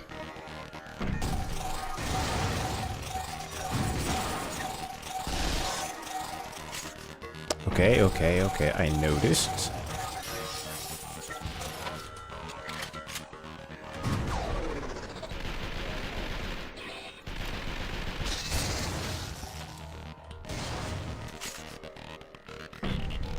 Okay, good. Let's exit this. Very well. I think that's enough for today's test. Good job, Sam. That little workout made me hungry. Elena, you up for some luckies? On a bright and lovely sunny day, one man went on a jog. The ominous Platinum logo appeared in the sky.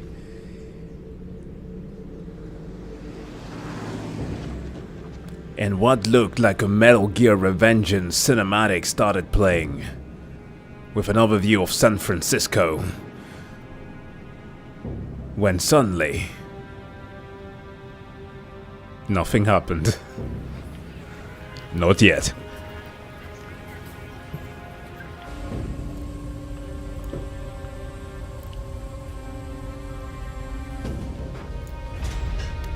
Yes, I played Bayonetta 3. It's dope. My only issue is with the scale. Especially when some of the big monsters have to battle with you and your summons. You get my meaning. It gets a little bit confusing. But otherwise, cool game.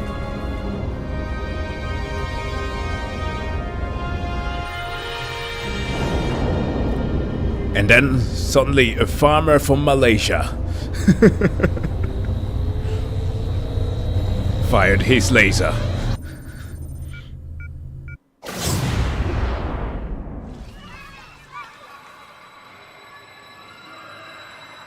Daddy!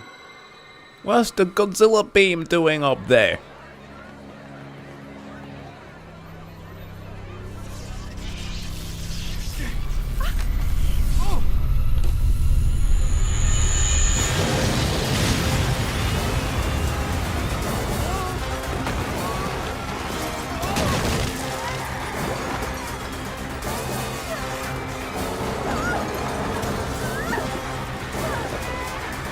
Super cooking ray.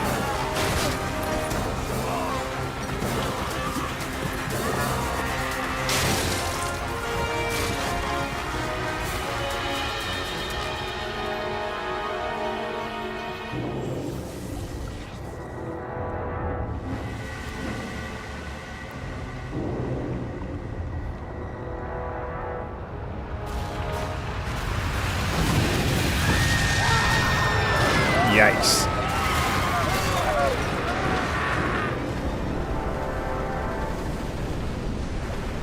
This is super terrorism.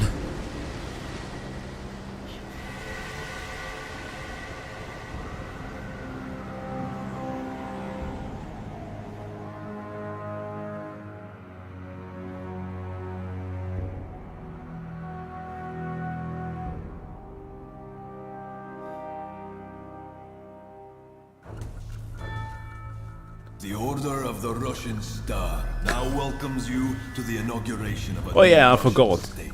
It was Russians. My order is now the only authority in Russia. In 10 hours, we exercise our newfound strength. Hillary Clinton. Again. There is but one way to prevent the destruction of New York City. your complete and unconditional surrender.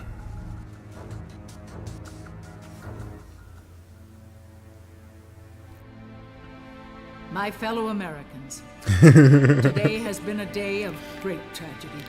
Today, San we Francisco Pokemon go will to the never be polls. same.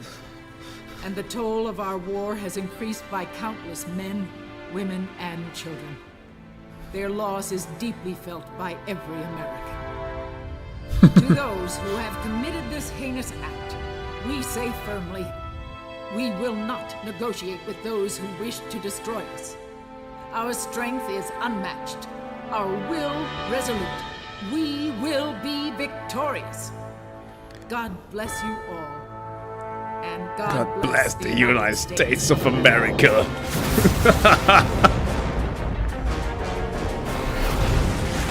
This America, we don't negotiate with terrorists. Currently under the control of those responsible for the coup in Moscow. God is big. Being led by a red known as Zaitsev. Oh yeah. This is Sam. DARPA sent him to come along with us. Men, we've got 8 hours to stop New York from becoming the next San Francisco. Make no mistake, we will stop that from happening. Sam, I'm not sure if you've noticed, but your new friends don't seem too fond of you. DARPA operatives take their orders directly from POTUS and SecDef. These guys are just interested in marking their territory. Sam, remember why we're here. Just listen to me.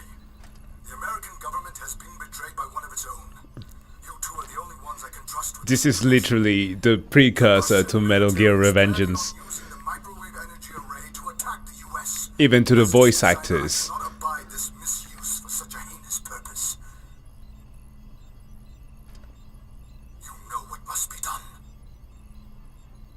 Doctor?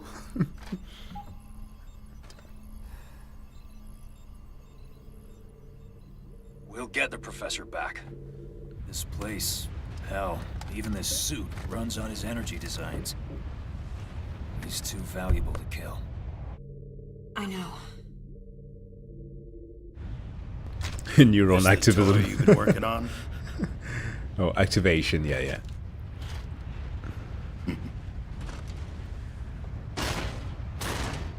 Not even scratched. You did get some training in this thing, right? Our simulators are very thorough. They did quite a number on you, huh? We could use you as a test subject at DARPA. Boy.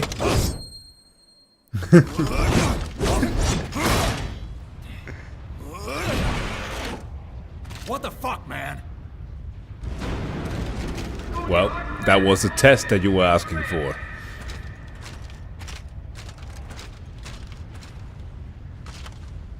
You're not allowed to smoke on the ship.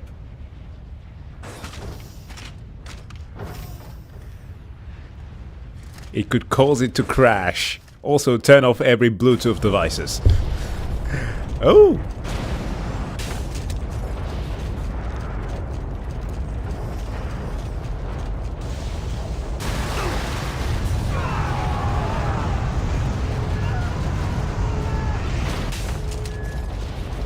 Well, shit.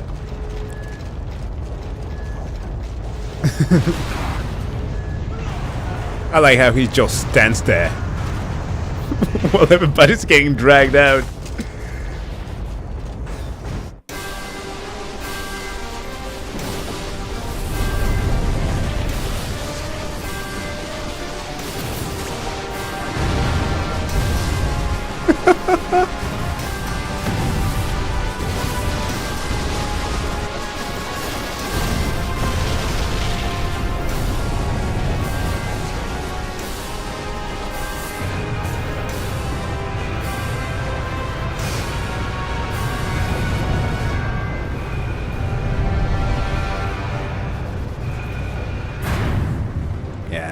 Let's head straight into the Russian space station and introduce them to some managed democracy.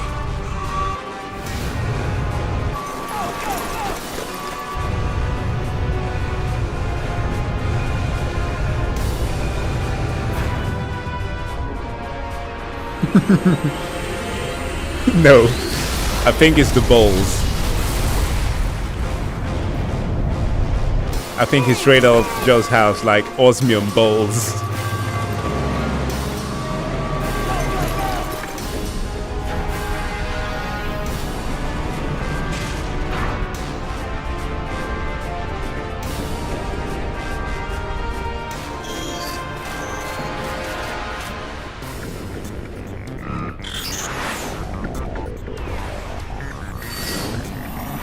Oh, the music ain't bad.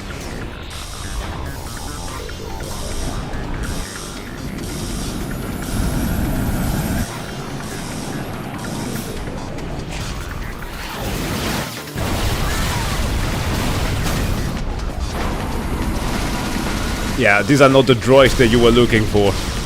What the hell's going on down here?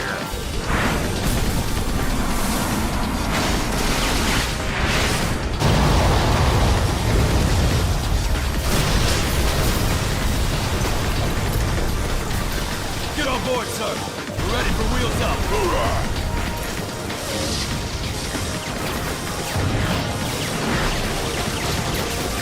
Come on, you eight. Want to live forever?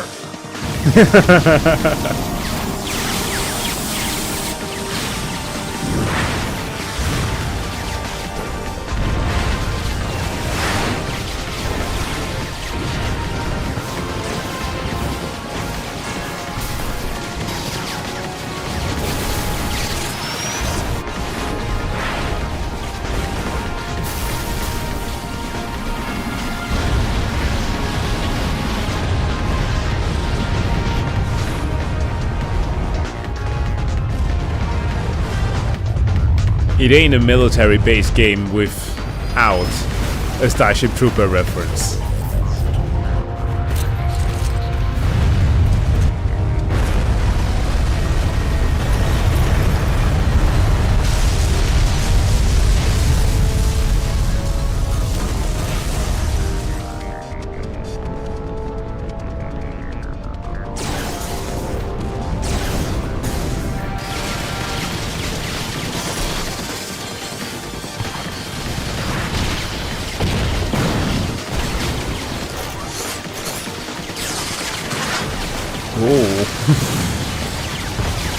Nanomachine, son. The Russians have complete control of this place. Get through that central gate. We aren't gonna get through it like this, sir.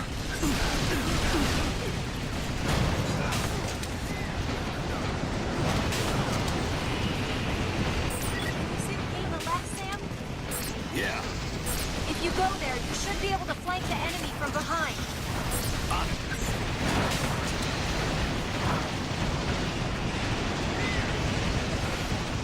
Oh. Whoa, whoa, whoa, whoa, whoa, buddy.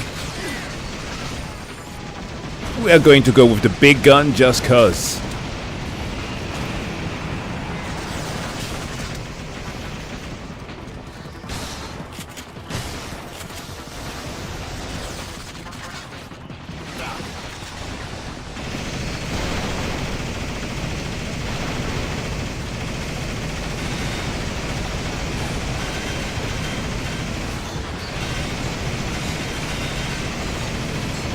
Wait, is it hitting or not?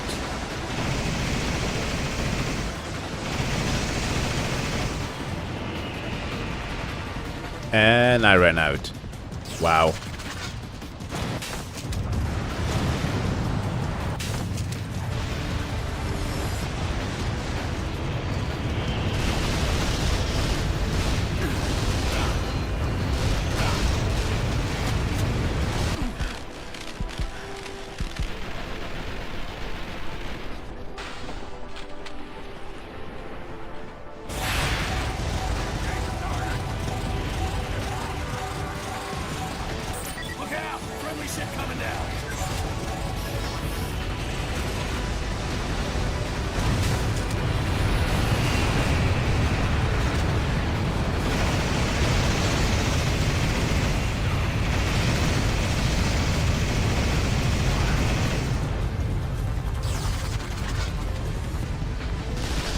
Good.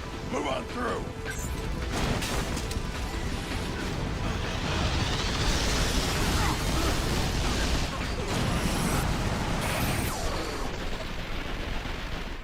Oof.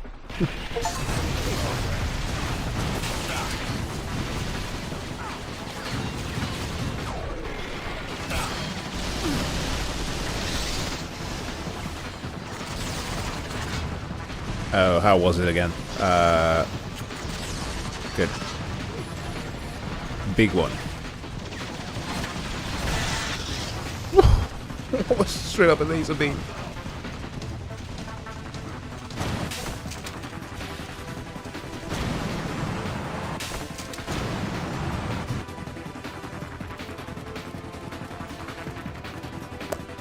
I barely can remember how this game works.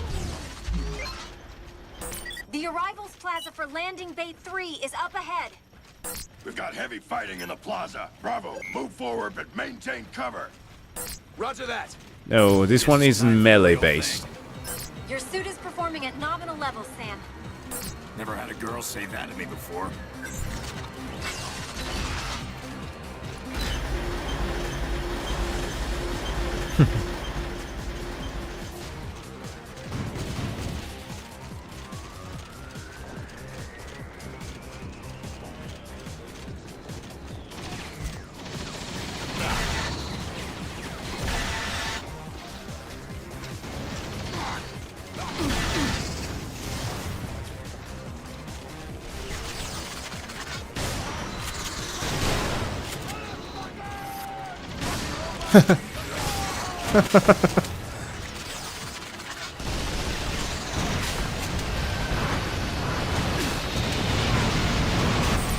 Oh!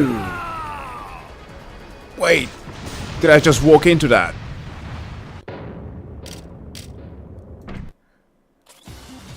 Okay, that was a mistake. How would I know that a bloody ship was gonna land? A little warmer reception than I was hoping for. Oh, that was a truck.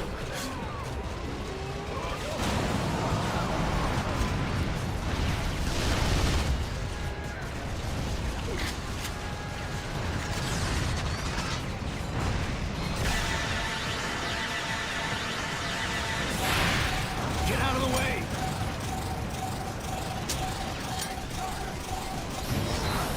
Get out of the way!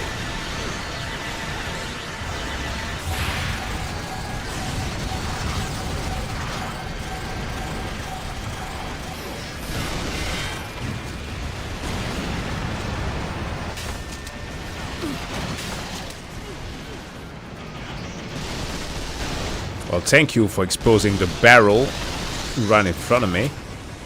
That's always helpful.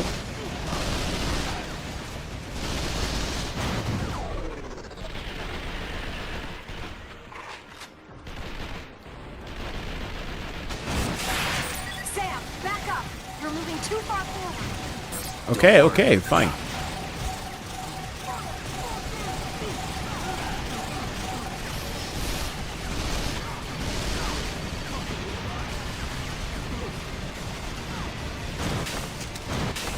Am I not supposed to get through this door? Or what? Sam, I'm picking up some sort of interference on the scanners. Looks temporal. You think they're zapping something in?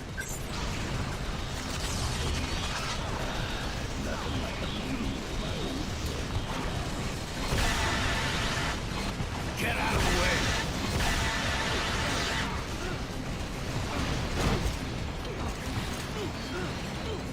Get out of the way!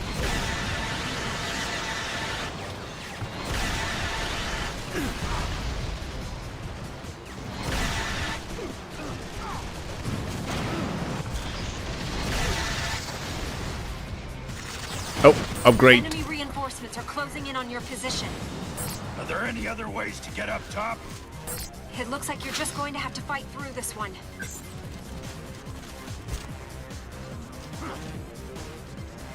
The gate's open now. Good. Let's go.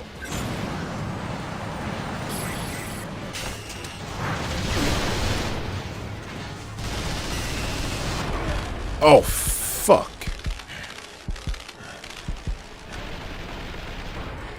Okay, okay, I'm getting back into cover.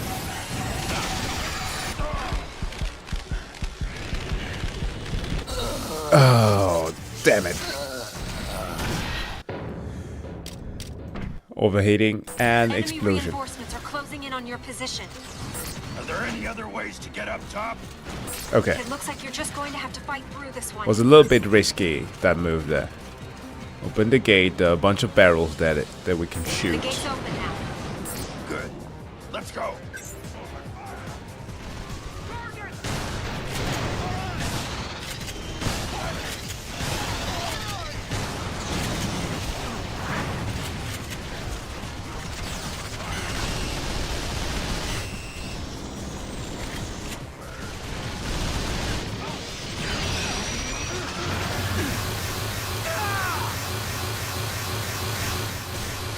Whoa! Can you calm down with those attacks? What the hell? Reinforcements are closing in on your position. Are there any other ways to get up top? It looks like you're just going to have to fight through this one.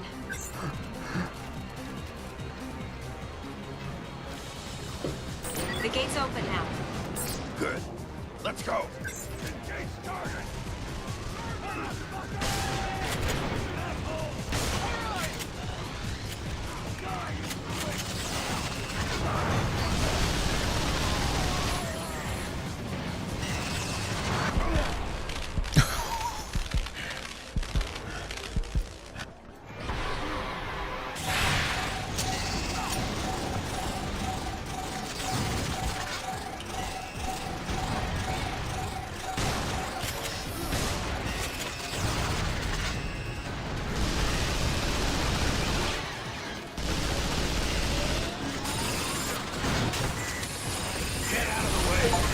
Good. Okay.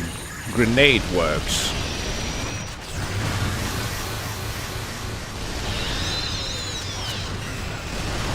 We're clear.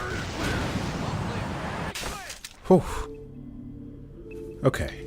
Mini boss. The main gate is above you. You need to get up there and open it. Burns, I need some backup. Franklin, Rios, you two escort Sam. Everyone else, provide cover. I think that Platinum couldn't give up the character of Sam. And thus they kept him in Revengeance. Okay. Upgrade. We're gonna upgrade this thing here because it runs out of ammo pretty quickly. 2 enemy transports approaching from the rear. Prepare to intercept enemy transports. Oh, I'm gonna use their weapon.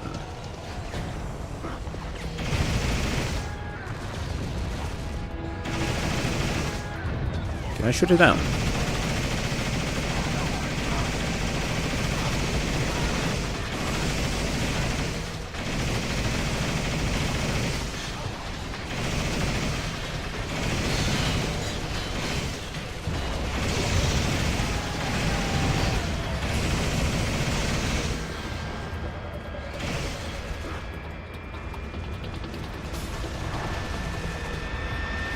Hey, get back here.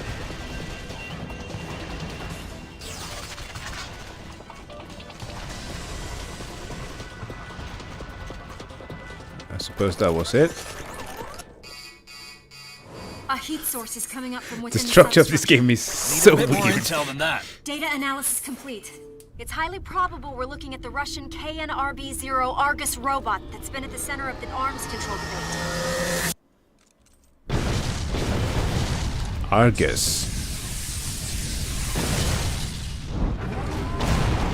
Oh shit! Oh yeah, of course, giant robots. I think I'm gonna need a bigger gun.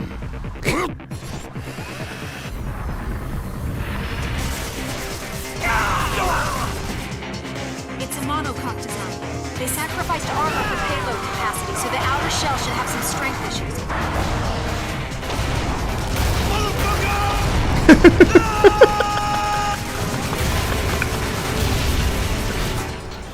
Rather go all out than bother with defense. Motherfucker. Time to hit hard and make him regret it.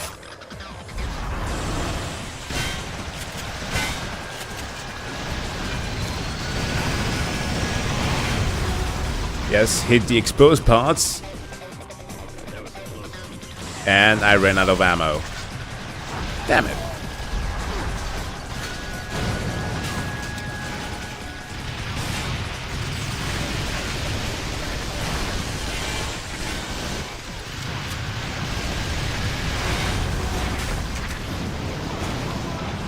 Even something like Lost Planet had more subtle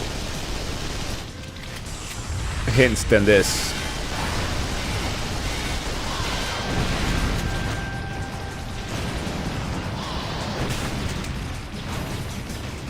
Ooh.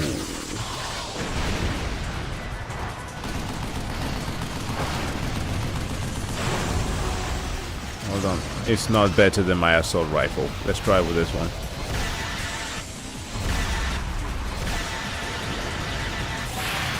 Ugh, Jesus, it runs out of ammo so quickly.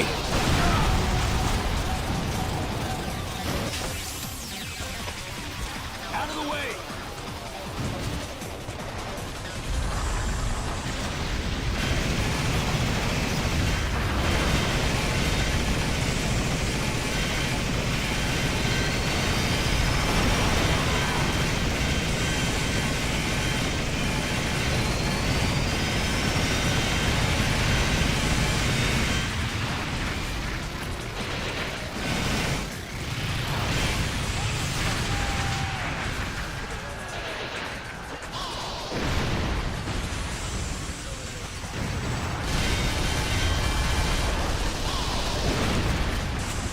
Oh.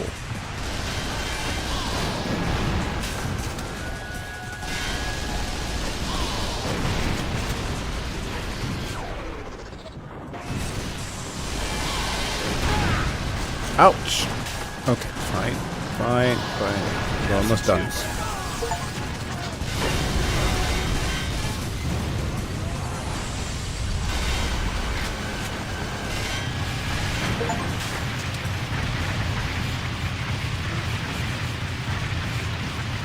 Die already.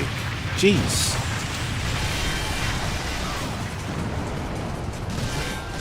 It initiated its transformation. Most likely to connect to its generator and fire its large radius laser.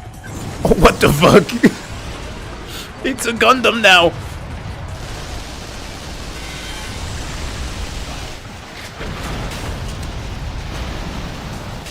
Okay, let's stay behind it.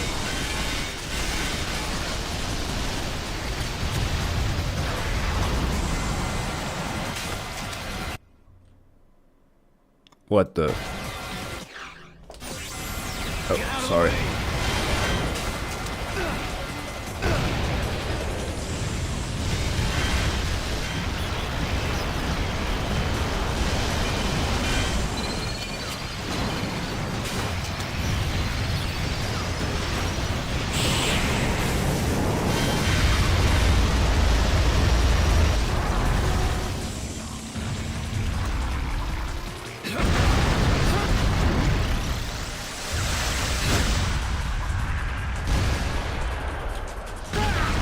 Ouch! I dodged! Damn you! Can you see the core at the center of its torso? Yeah. That's the generator. Okay, I'm running out. Yeah, I heard. Bravo! Everyone fire on that core!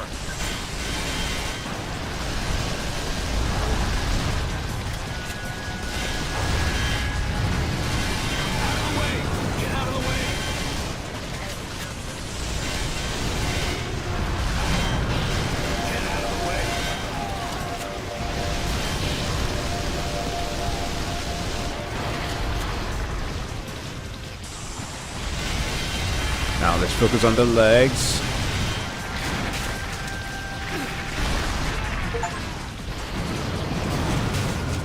Hold still. Administering epi. Turn up that core.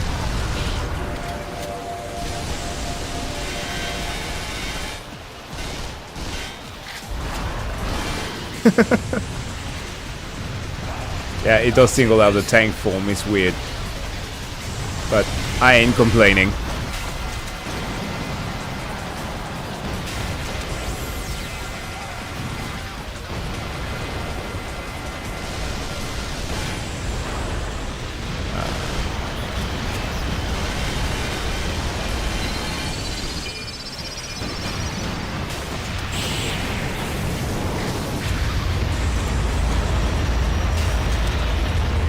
Yeah, better not get hit by that thing.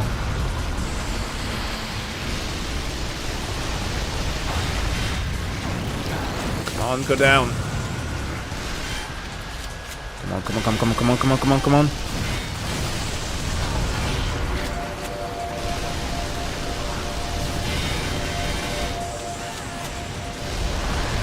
Yes! We're done, right?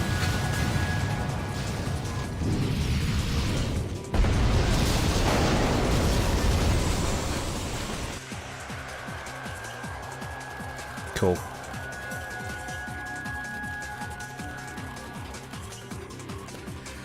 Yeah, it's a platinum game, giving you a scoring system afterwards. No time for pissing in the wind. Let's go. Gladly. I've opened the main gate. Bravo, advance through the gate. And keep it closed until reinforcements arrive.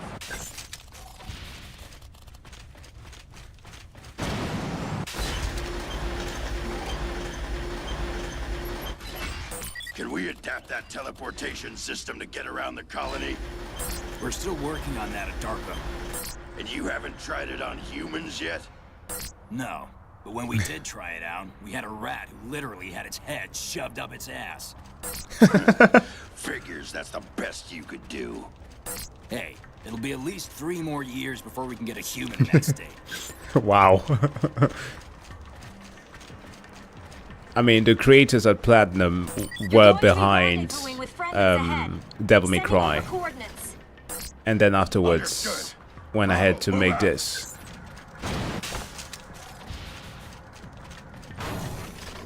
And subsequently follow up to Bayonetta and such. The shotgun kind of sucks. So let's change it with a sniper.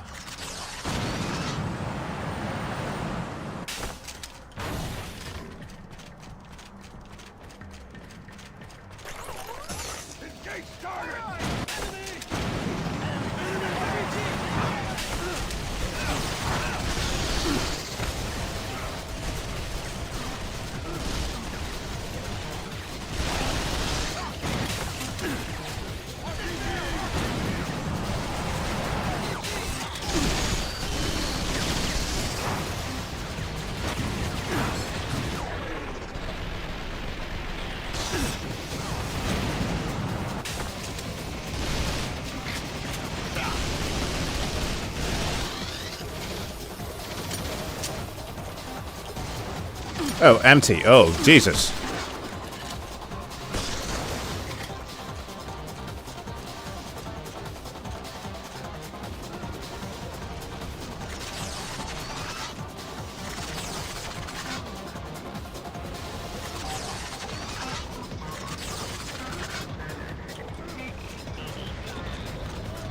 Well, getting ammo here really sucks.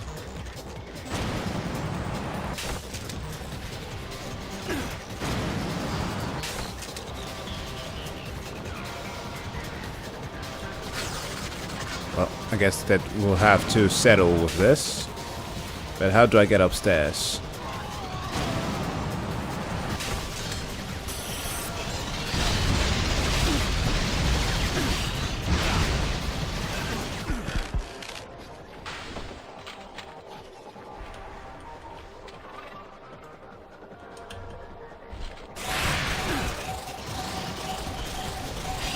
Jesus Christ, kill him already.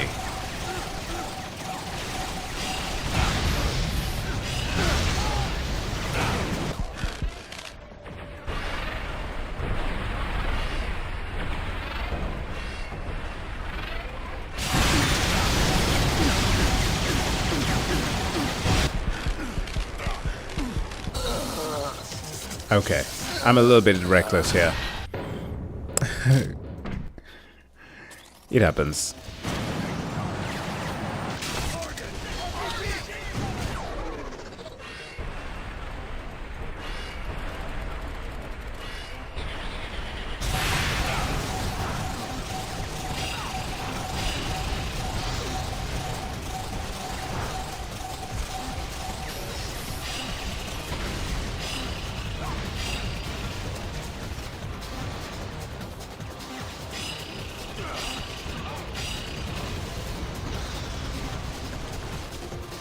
Well, this weapon seems to be OP.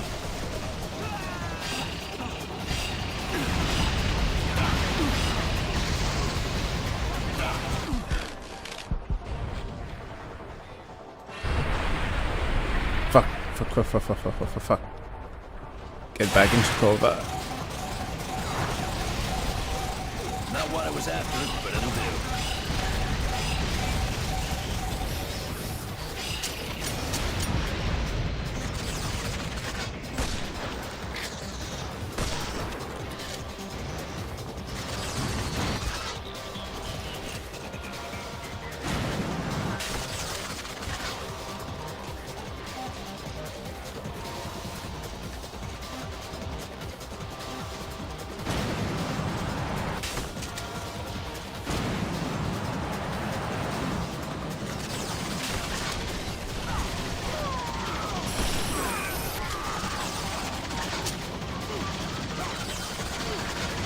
Oh god.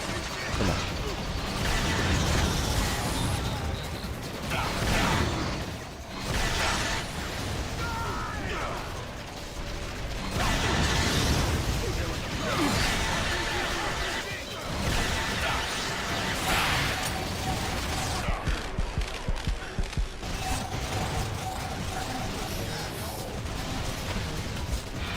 Luckily we don't have friendly fire here.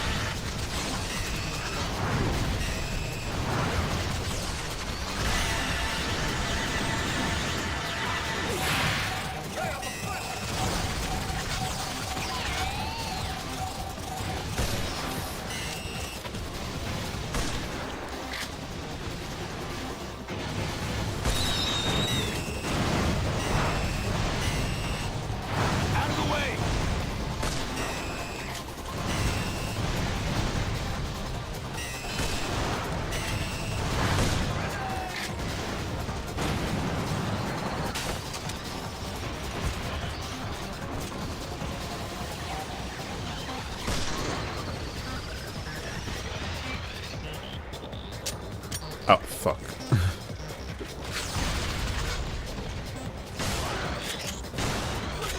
I really hate the ammo system here. We can't just pick up ammo.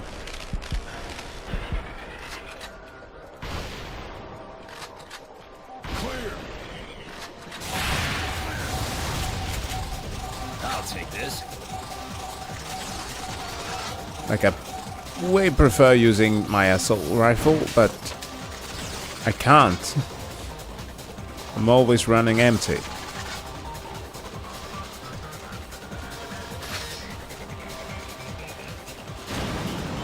Oh, there.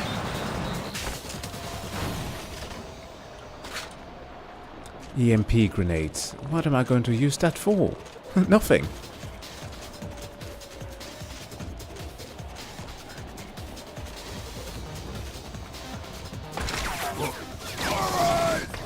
German robots with trench gun.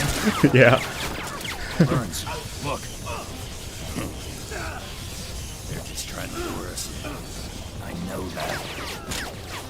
You want me to sacrifice an entire unit to help 3 men?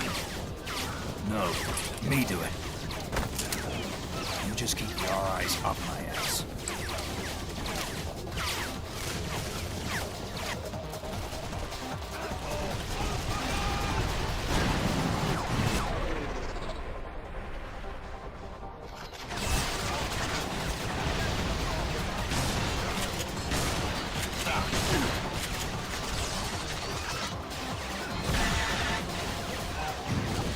Enemy transport ship nearing your position.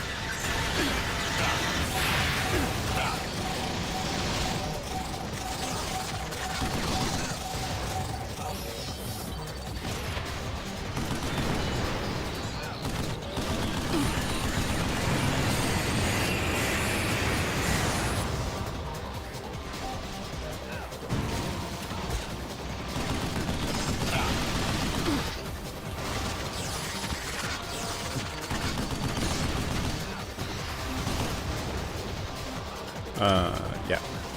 Change to EMP with this one.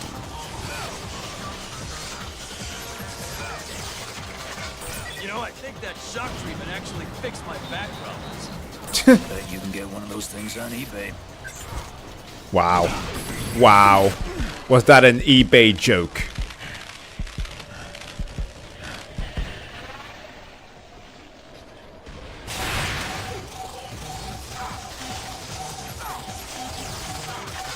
Thanks, sir. I didn't think anyone was coming for me. Dude, Have some juice. get up. Not what I was after, but it'll do.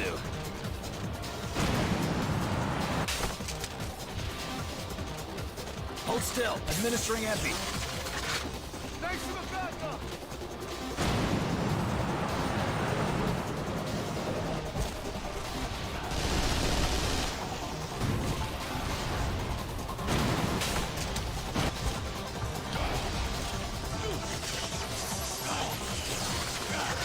Thanks.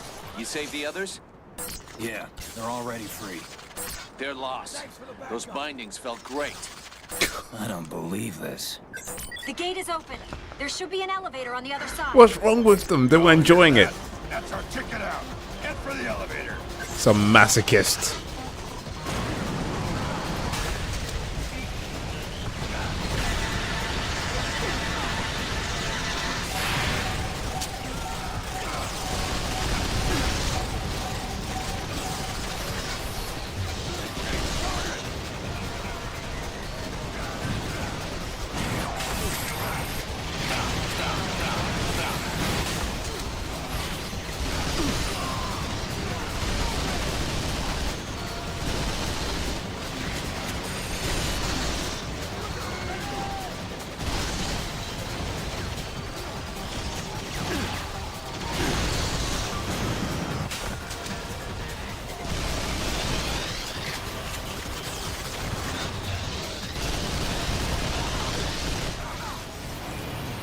All clear. This'll come in handy. Finally, some of them are actually dropping ammo. Hold still. Administering epi.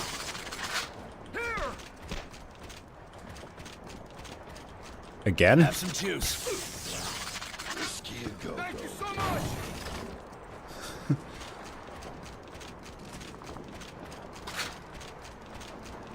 Oh. Can I pick it up? Hello. Hey. What the fuck?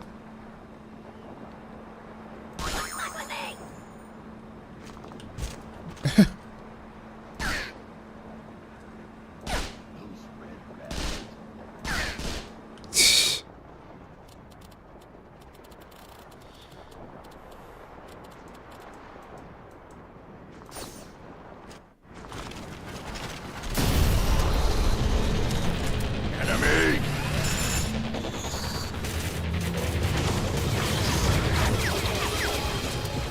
Lieutenant Colonel Burns, we'll handle this.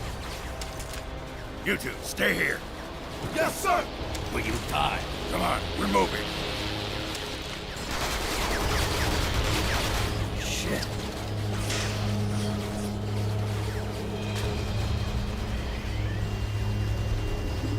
Wasn't he just the ones who said that he was not supposed to be sacrificing an entire team? But whatever.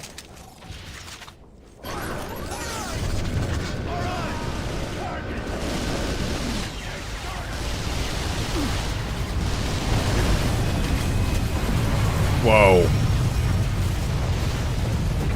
Greatest thing about this game, the set pieces. Truly something else. That might be why the story was so short.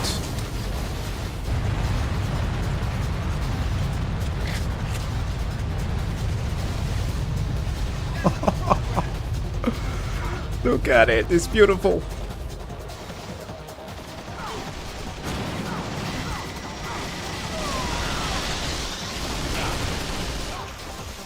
Hold still. Administering epi. Thanks for the backup.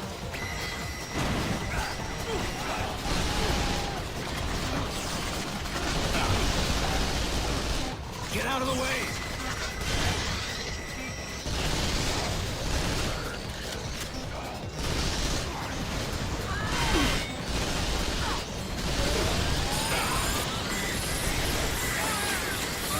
Oh, what the fuck?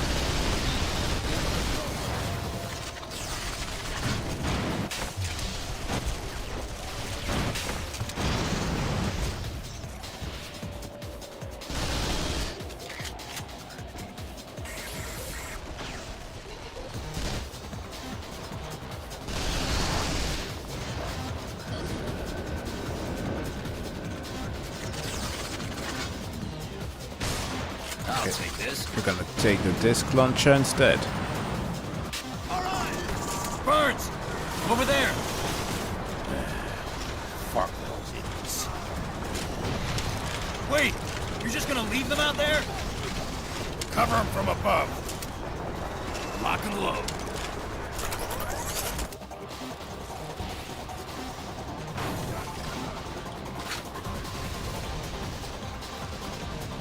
So, oh, upgrade.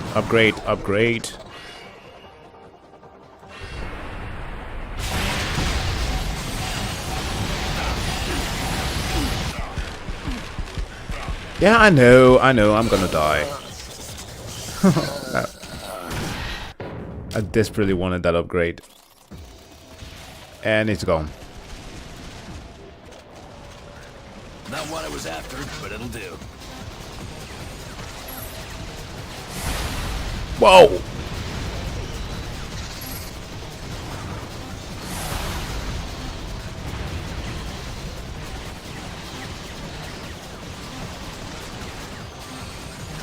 Out of the way!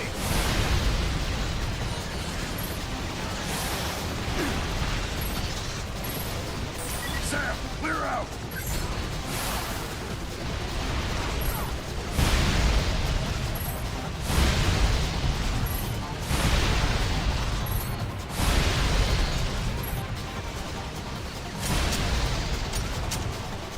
And I'm out.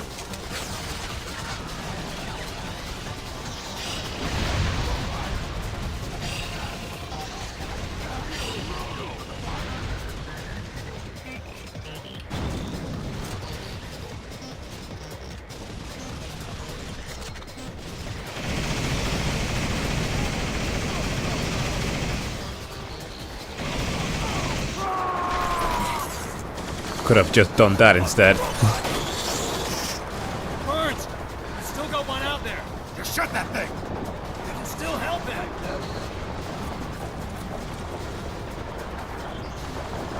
Do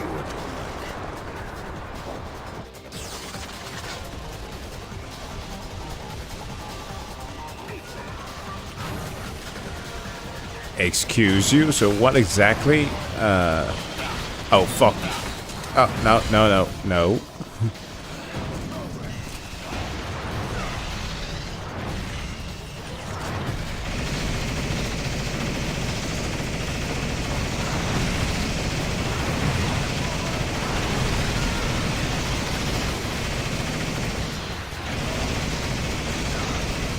Yeah, big fucking robot.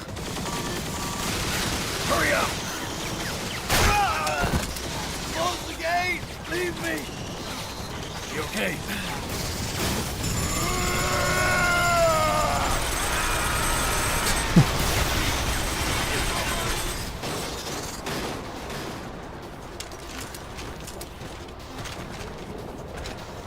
It's the flood.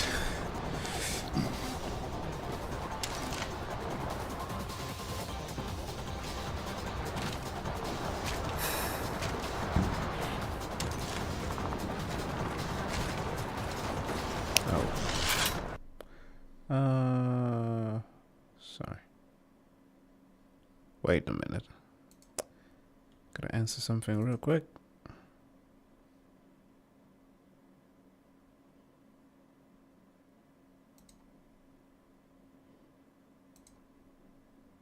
You don't need me to hold your hand? Drag your sorry ass into battle.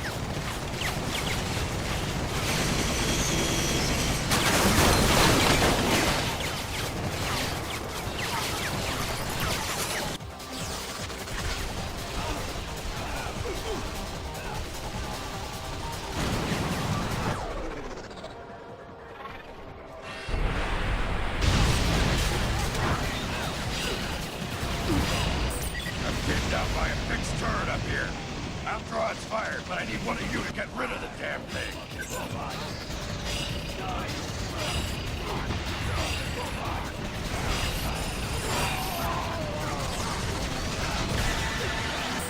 Look at you all born again hard. Hope you can keep it up. Not your turret, bitch, Burns. Over here, you can't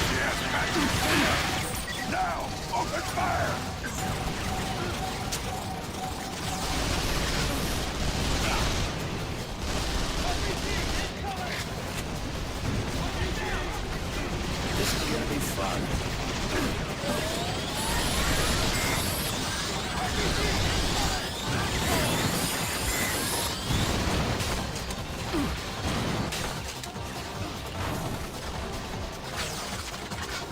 I'll take Oh, this. so no.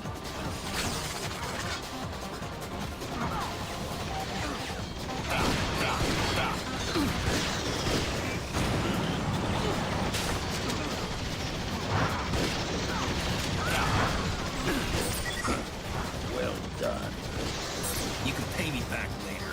Area clear. You still screwing around down here? Up top is clean and clear. Tough son of a bitch.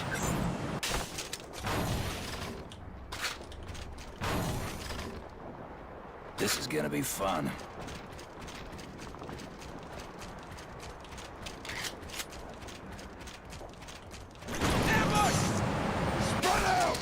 Ambush. Oh.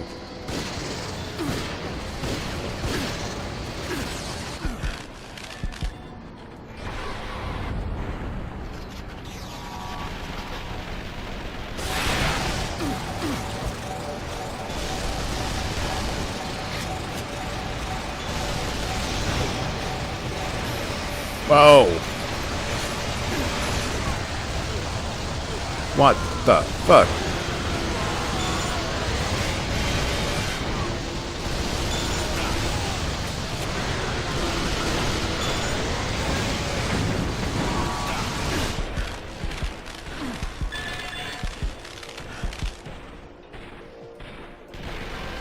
I think he's looking like an armored core boss.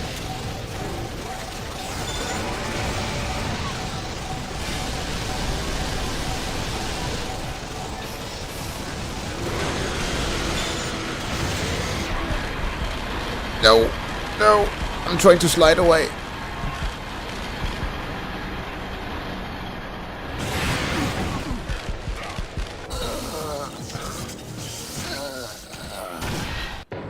Bloody suit.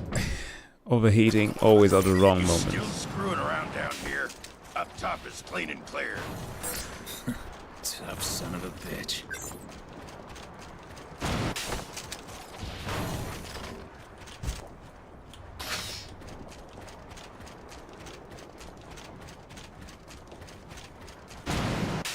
Ambush! Spread out!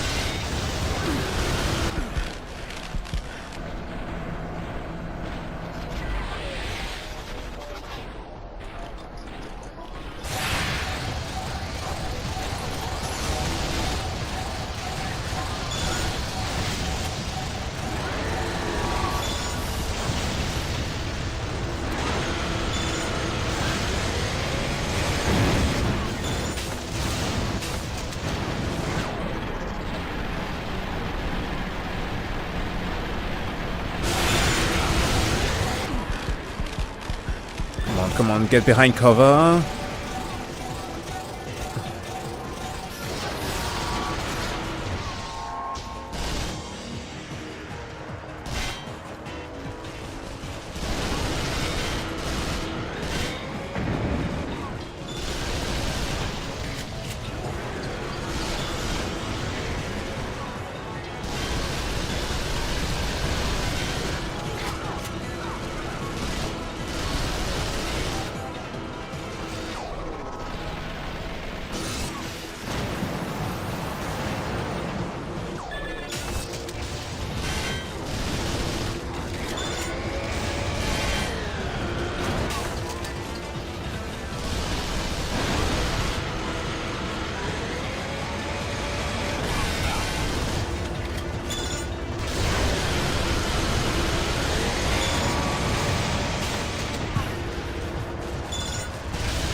We're clear. Area clear. All clear.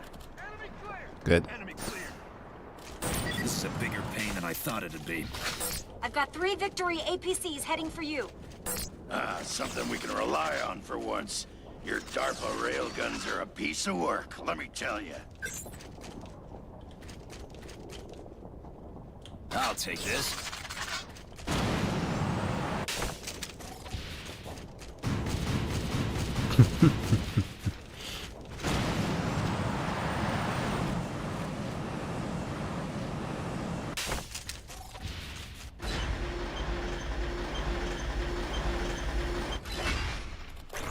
Someone blow that thing up. Sam, remember the high explosives equipped in the suit? Coming right up. Explosives. Fire in the hole. Oh yeah, shoot. I forgot. T. You're safe to detonate now. Move on through. You can use that to open a path. Interesting.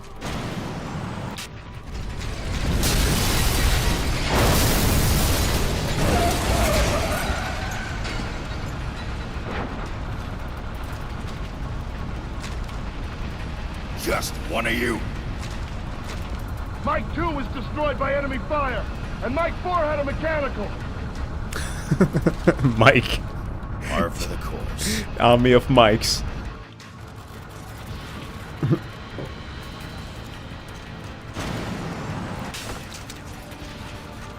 I think the Ubisoft took a copy from the book when they had to create Alex for Division. Relax. We take them on here, and we risk the structural integrity of the tunnel.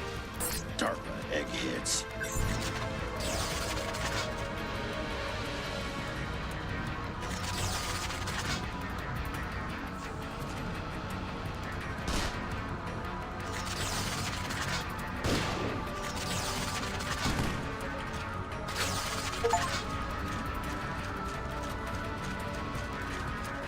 Everybody, back up! Mobile mine! Not approach that thing. Ooh. That's cool. That thing's running the show? That thing is called a jellyfish. It's an area superiority guided mobile explosive, easily capable of destroying a light bunker. Don't even think about getting close to that thing. It'll take us all out.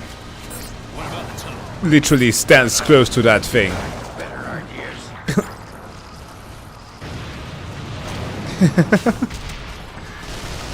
The dialogue is so hilarious here. He doesn't fit. Mike 7-2, our electric systems were damaged in that last burst. We could really use some fire support. Over. Affirmative, Mike 7-2. Everyone, gather around that victory. Mike 7 is taking fire. Cover them. Wait, I can't. They're swarming above us! It's fine. Are they clones or what? The army of Mikes.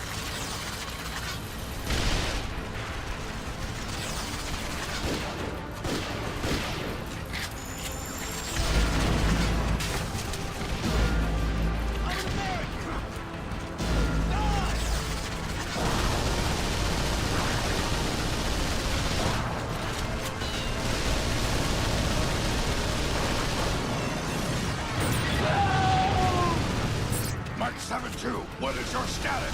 Do you copy? Roger, Bravo 6 actual. We're at half armor and our gunner's seriously injured. Another hit and we're done. Understood, Mike 7-2. We'll keep you clear. Over. Bravo, Yeah, well. you hear that? We need to take out that big one before it gets too close. I fucking tried. Engine foobar. Get the fire out. No! No!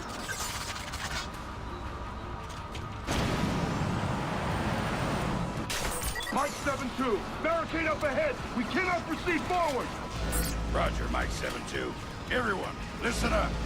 We need to remove that barricade and continue our advance.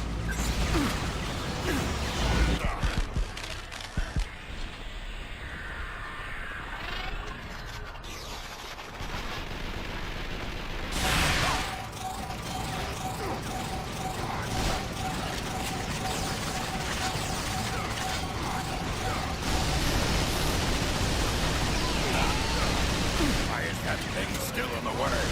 Someone take care of it now.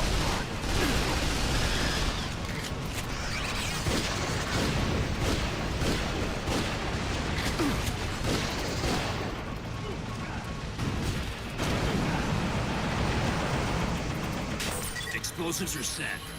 That's not going to be enough to take down the barricade. You need to place another set of charges. The APC is still stuck. You need to remove that barricade. Oh, upstairs.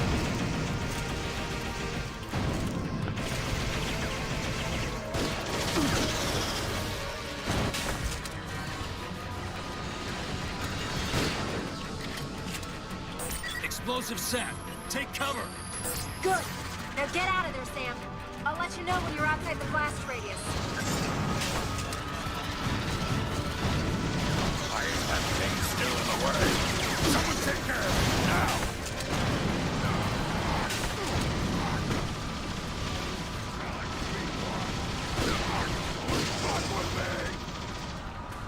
Path clear. Everyone move on through. Still picking up signs of enemy activity. Proceed with caution. They aren't gonna go away. When do we get out of this tunnel? Still a ways to go. Not what I was after, but it'll do.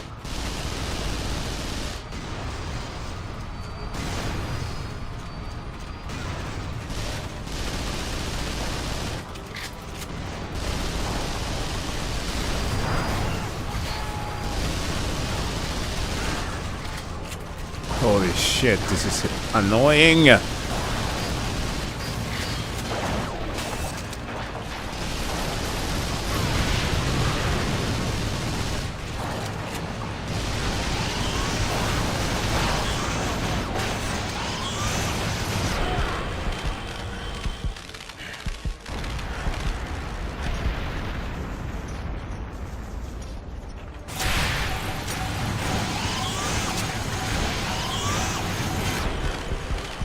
Okay, I might just as well die.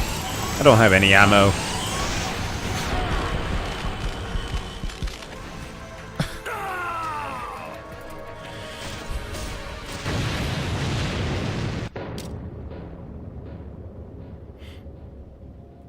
When you cover and press the button, you can throw sig. Oh yeah. I saw that earlier.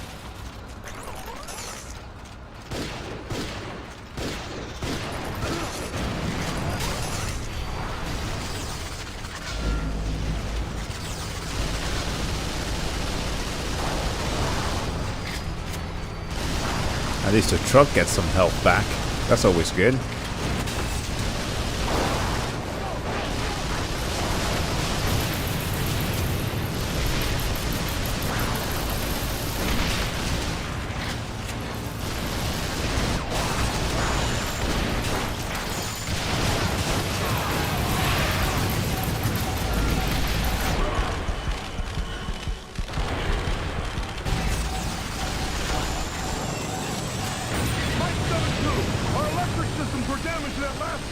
We can really use some fire support. Over! Permanent Mike 7-2. Everyone gather around that victory. Mike 7 is taking fire. Coming up. Mike 7-2, what is your status? Do you copy? Roger, Bravo 6 Actual. We're at half armor and our gunner's seriously injured. Another hit and we're done. Understood, Mike 7-2. We'll keep you clear. Over. Bravo, you hear that? We need to take out that big one before it gets too close. Mike 7-2, our engine's foobar. Get the fire out. No! No! Oh, perhaps I should have used this to counter the ammo. Okay, Whatever. I got a new gun. A big one at that.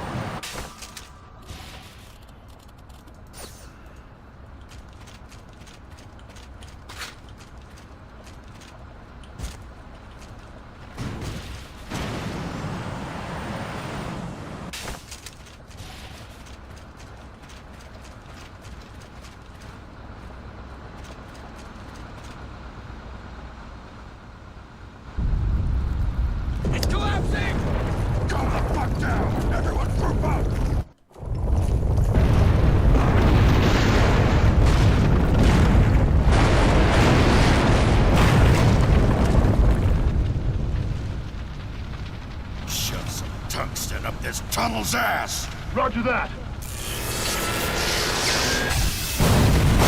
No, it's not worth it.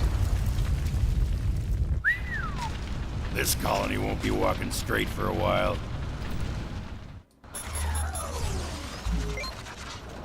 Straight shot to the core of the colony now. Keep moving. Wait! Your path is obstructed ahead. There another way around? There should be a large service lift ahead on the left. Use that to head up.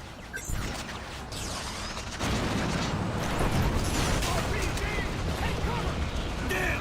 Got our eyes over here! Defend the left!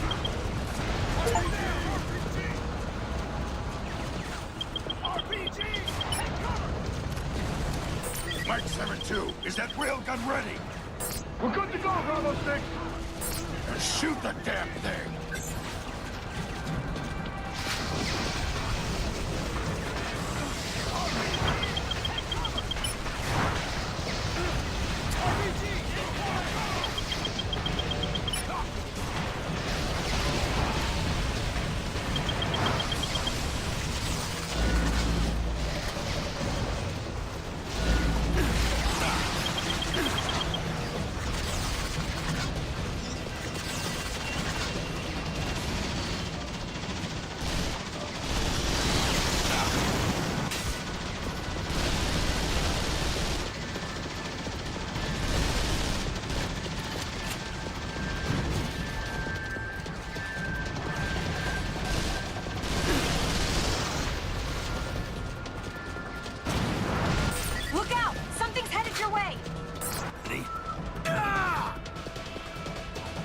Great. Friendly fire. Struck by our own railgun. Fucking perfect. Got our eyes over here! Defend the left!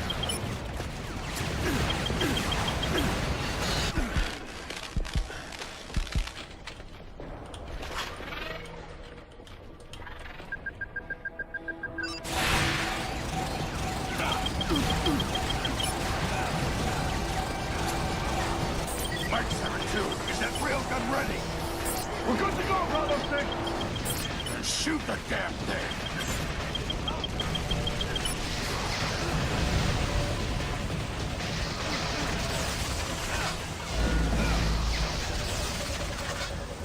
Get out of the way!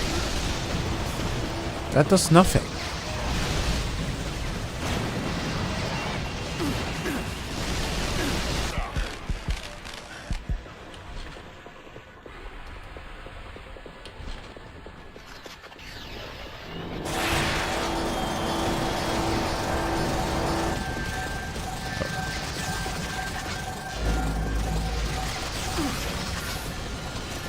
No, it literally does nothing.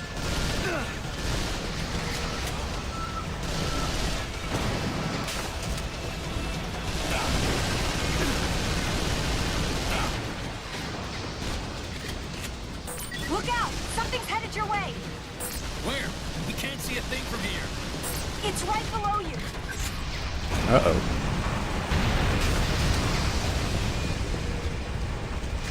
Holy shit! Look alive! Here they come!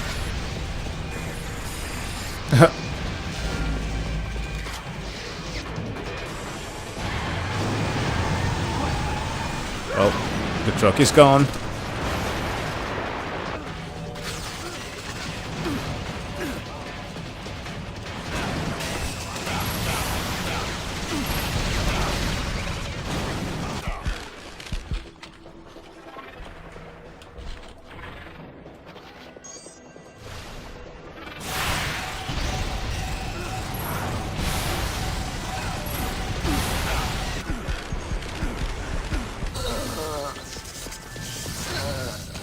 Bro, there was nowhere to hide. Damn! Got our eyes over here! Defend the left!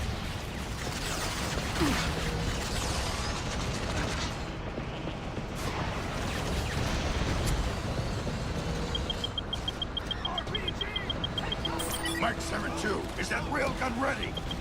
We're good to go, Bravo 6. Shoot the damn thing!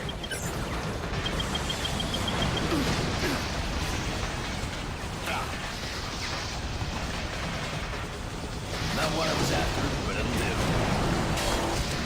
Yeah, it's a pretty cool game with some kind of funky mechanics. Oh.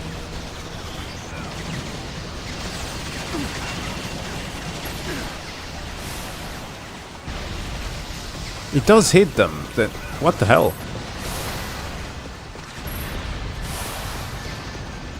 It just does next to 0 damage.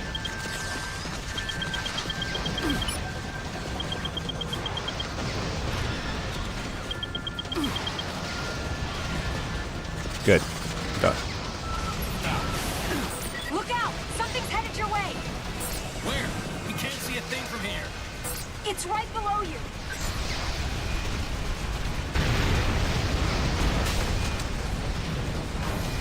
Holy shit! Look alive! Here they come!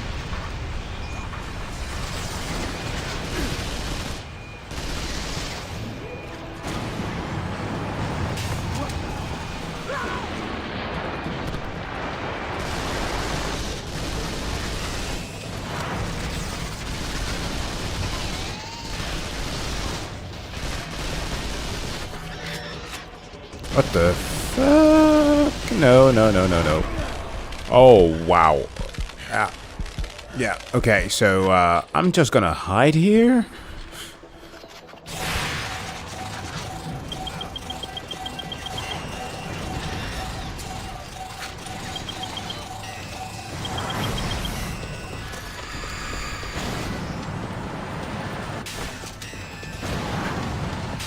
Have some juice.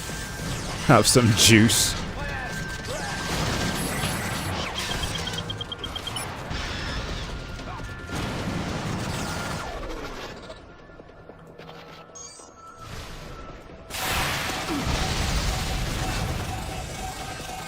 This is gonna be fun. Why did I just get my hands on?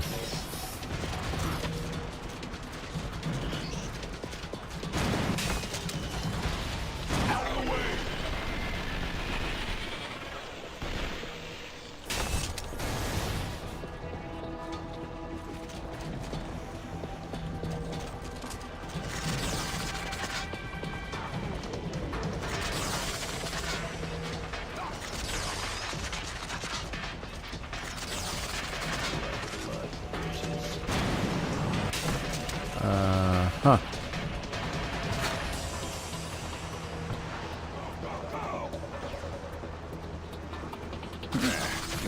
Oh, no, no. It's the rocket launcher that I want to exchange.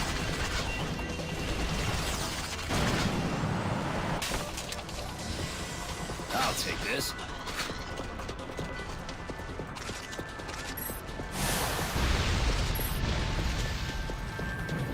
Area clear!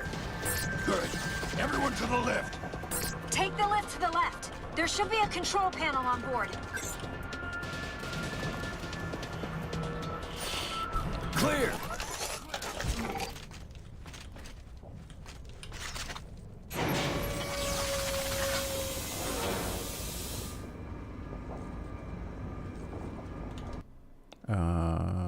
Hold on.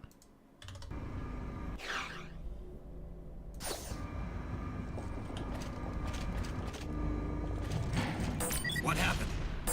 Not sure. Incidentally, the other lift appears to be in motion. Our eyes coming in to say hello. We've got company, Bravo. Get ready to roll out the welcome mat. Yes, sir!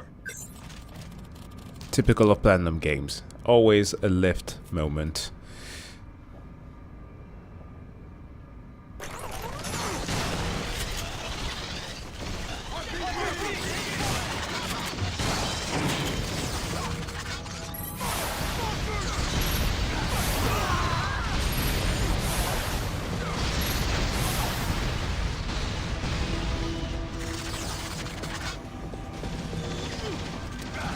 All clear.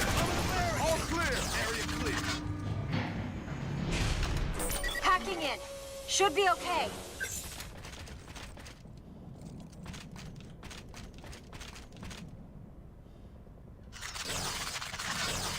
This is gonna be fun.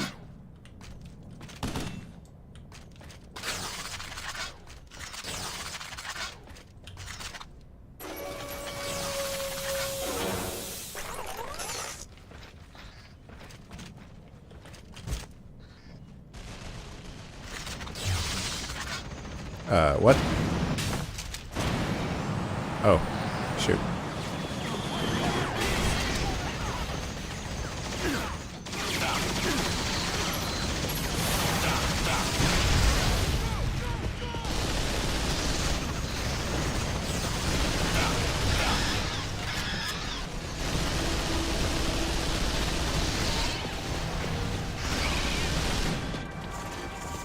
Oh, come on.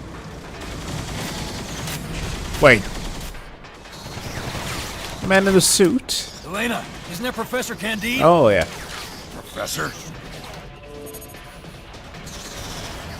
No doubt about it. Sam, you have to help him.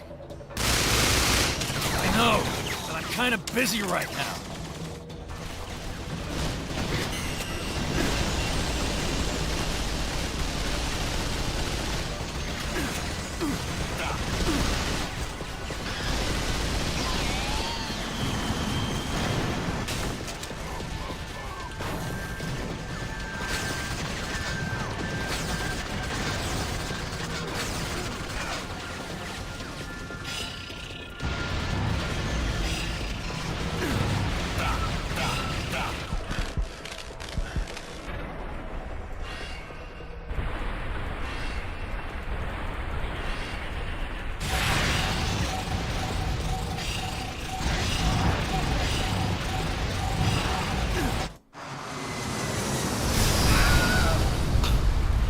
Wilhelm scream, always classic.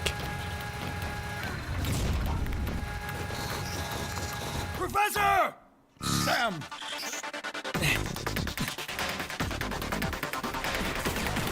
Jesus, the music. Ooh.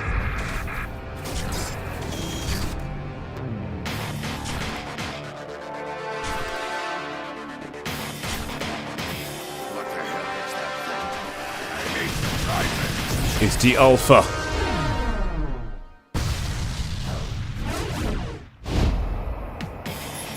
That will be far enough. Sidestep! What do you want with Candide? There is much I want from Mr. Candide.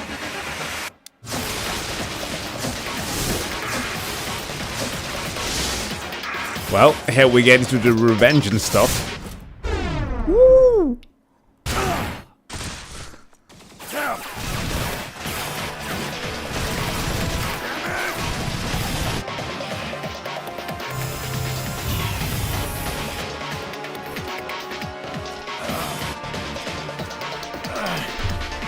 You need practice. Let us see. I wonder if this asshole realizes we paddle in the arts.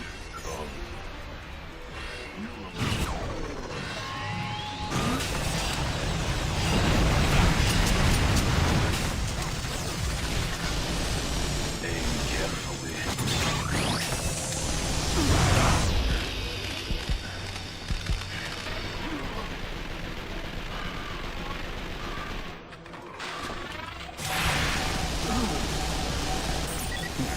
Moving pretty good for a knockoff.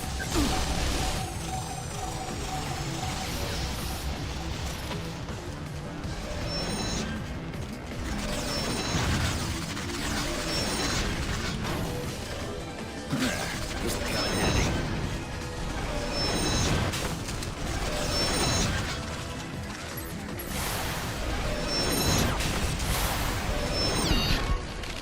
Ouch.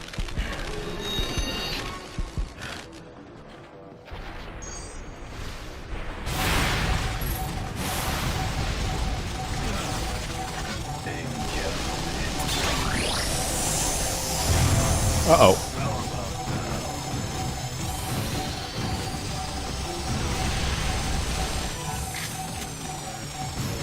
Engaging Dark Souls movements. Yeah, the thrusters. Might as well have put a big fucking spoiler on the damn thing.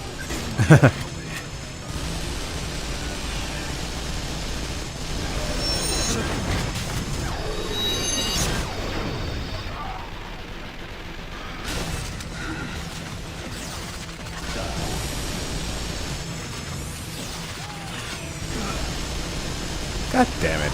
Just take one of these. Grenades to your face!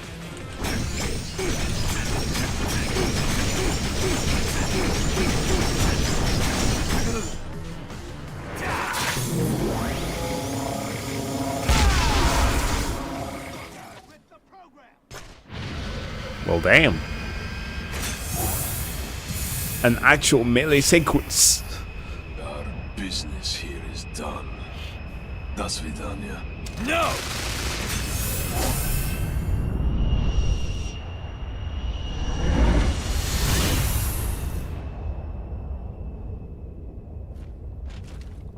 Fuck me.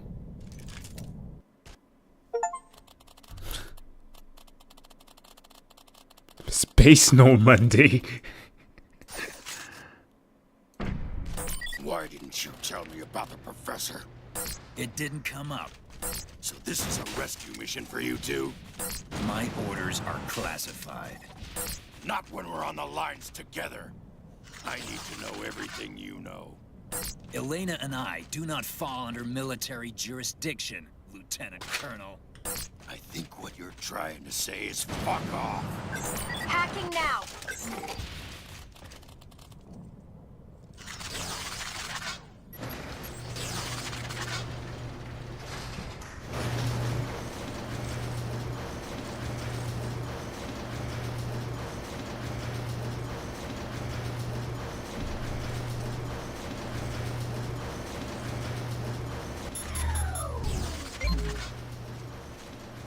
What do I do when I get up top?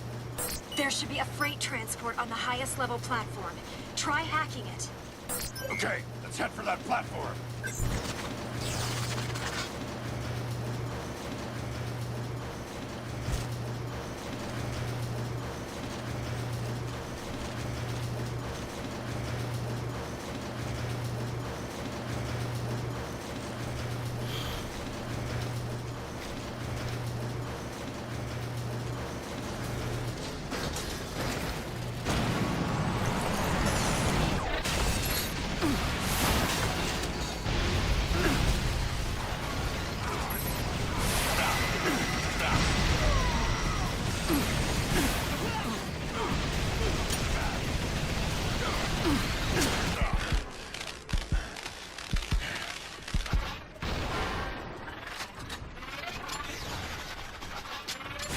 Oh, fuck.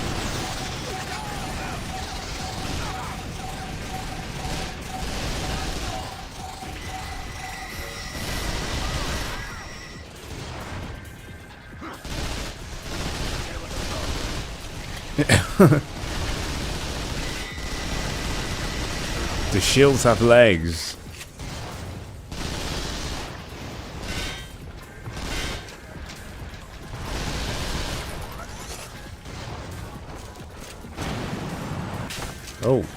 Oh, just a sniper.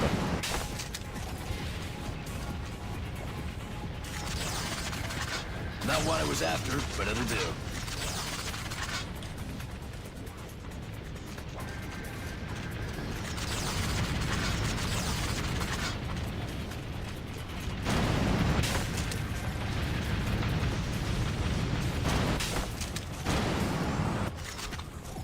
Where's the freight transport? The room is on the other side of that door. You want to take the stairs in there up a level. Headed there now.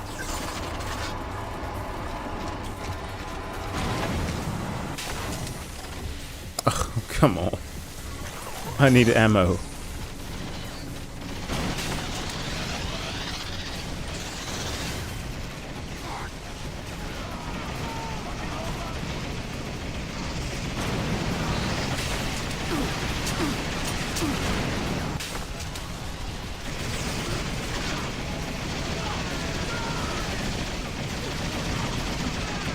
I don't want to get in the middle of that.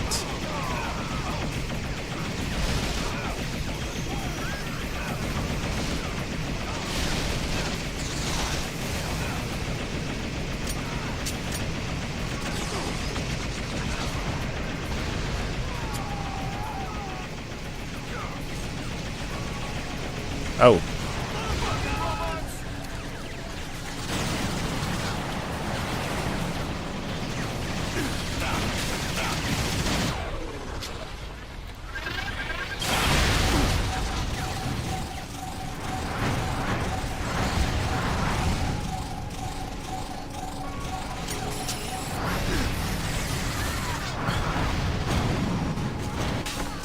How is someone supposed to be playing this when ammo is bloody scarce? Oh, that's true, you can do that. I did. Yeah, okay. So you can bounce off them. Now I know.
We're still being hit. Hold still. Administering epi. Thanks for the backup.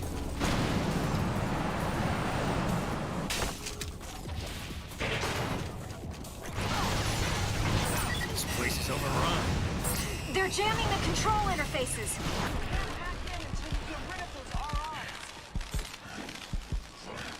We were gonna get rid of them anyway.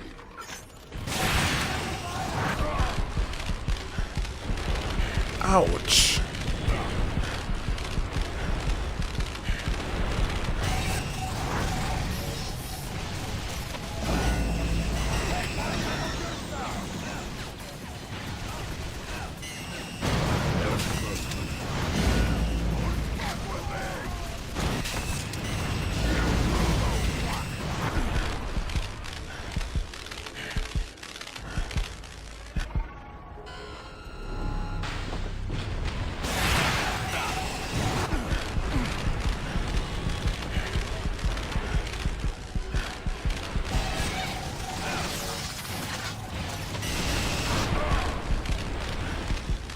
Jesus Christ.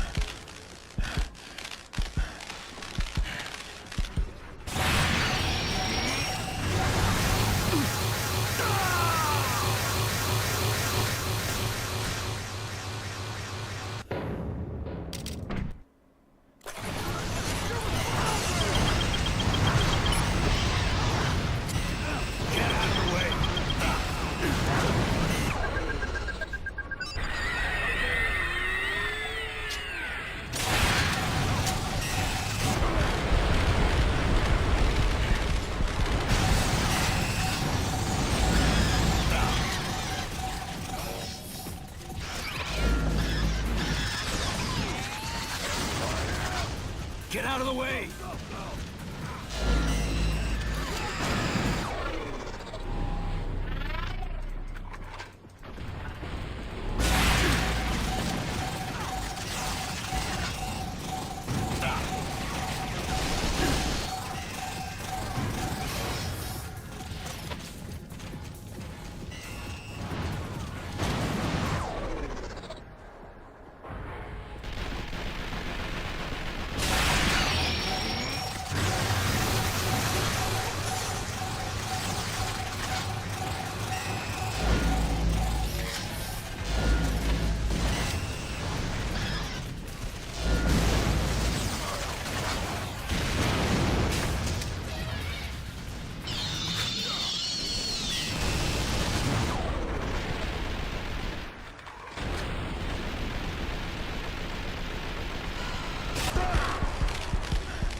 craft approaching at high speed. You need to get aboard now.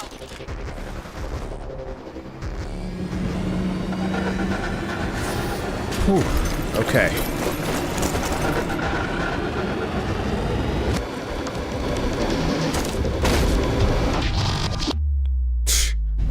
Grab on!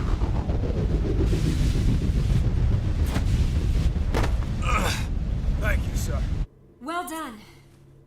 Be a little bit more careful next time. Got it, Elena? Sorry. Oh yeah, let's go. High-speed fight. Allies must be looking to get swatted. Bravo, time to recycle these tin cans. They really put in the effort to make this as cinematic as possible, huh? Enemy RIs closing in from behind your position. Let's go, Bravo! Get to the back of this thing! Get out of the way!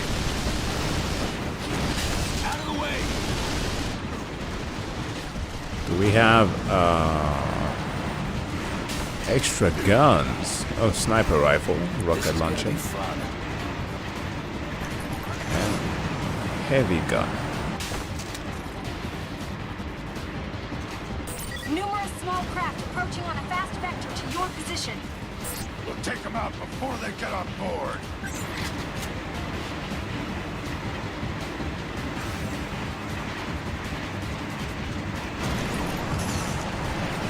Get out of the way! Get out of the way! Oh fuck, missed. Get out of the way! Oh my god.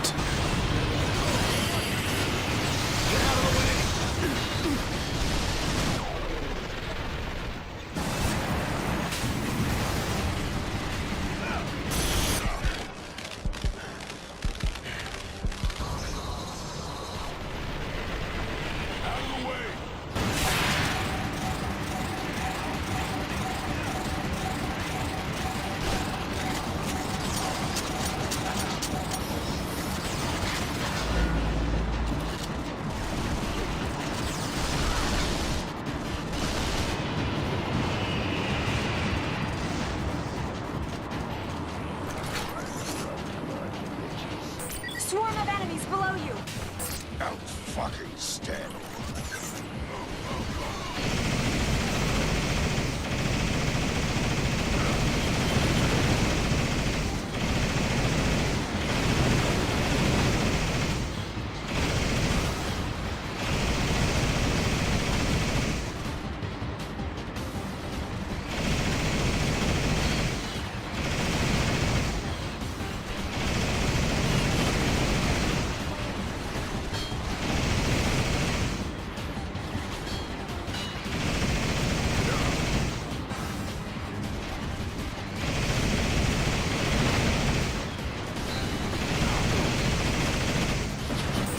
Ship approaching on your 6. Defensive position. But at least we have these turrets.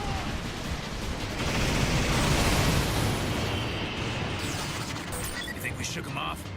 Seems like it.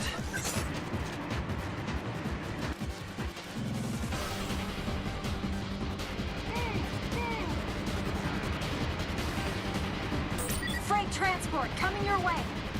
Enemy? No other possibility, Sam. It's crazy, all of this is being rendered in real time. If you continue on your present course, you'll intercept the neighboring corridor in approximately 2 minutes. The enemy is matching speed. They might be trying for a collision. Take out the combatants on that transport. Yeah, I know. I'm just gonna... I'm so limited.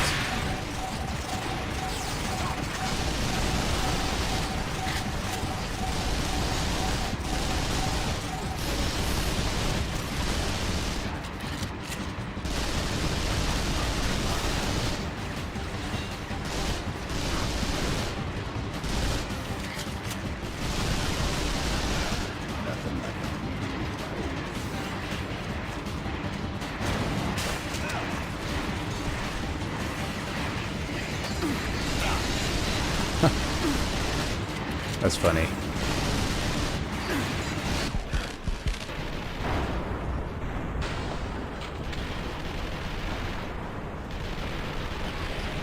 Oh, it worked! It actually hit him.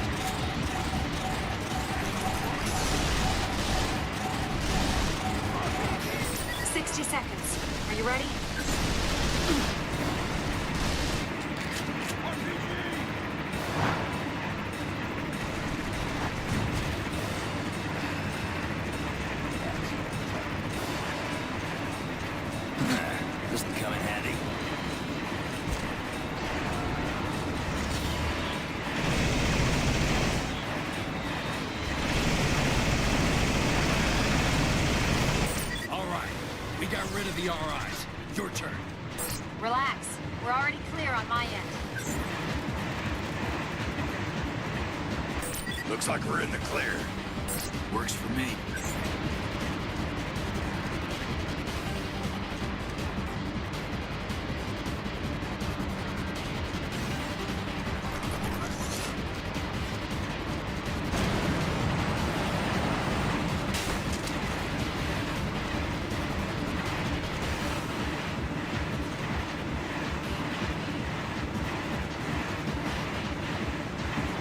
Final station. The track is damaged. We're derailing. Grab onto something.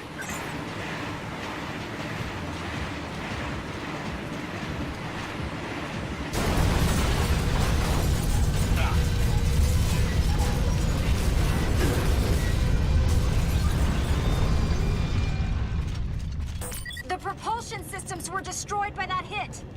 Damn it. Like the shadow is being casted directly. No sign of enemy units in the area?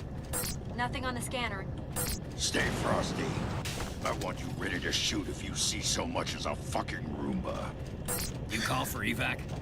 The call's in, but it's gonna take some time. You'd think they'd come running for a little bird like you, Burns.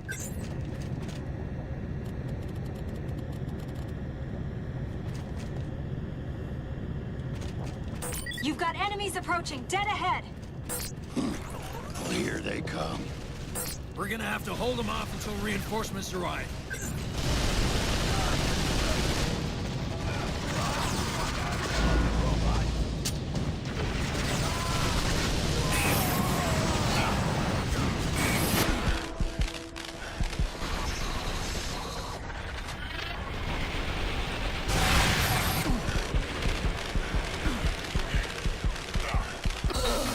Oh, come on!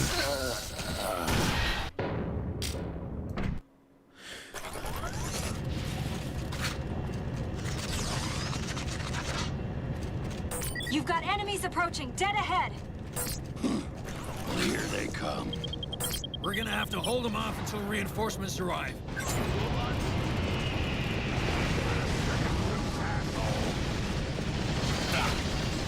Was that a 2-for-1? Nope.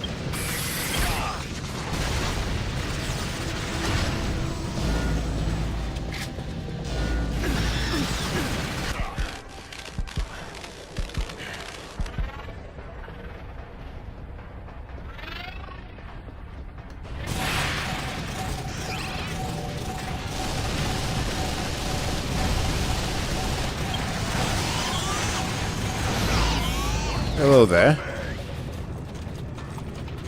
Oh, damn it, it's not dead.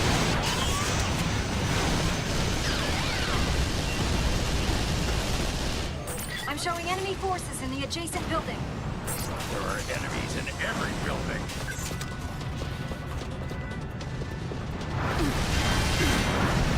Can I use the gun? Please, let me use the gun.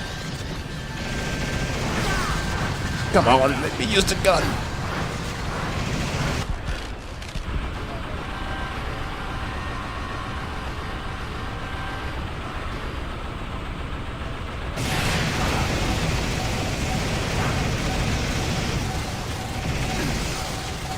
Bad news.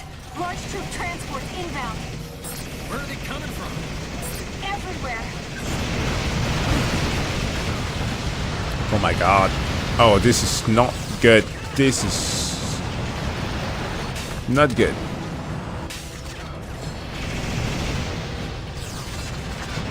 How am I supposed to handle this? Okay. It's bloody impossible. I'm showing enemy forces in the adjacent building. There are enemies in every building.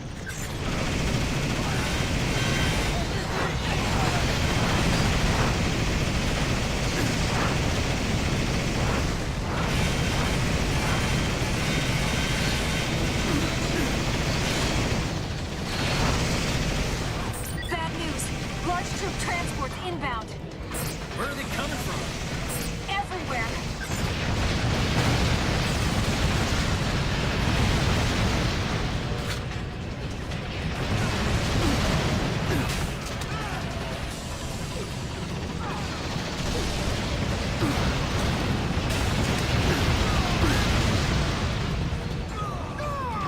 This is a damn hornet's nest.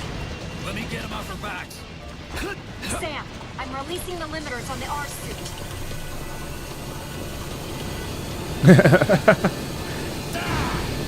Release my cringe inhibitors.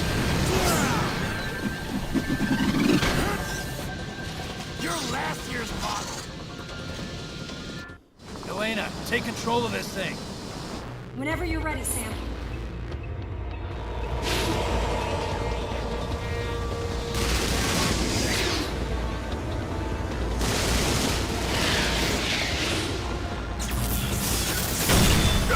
And this was all built by the Russians, by the way. Burns! We'll be fine. Keep moving forward. Hold on. Coming after you.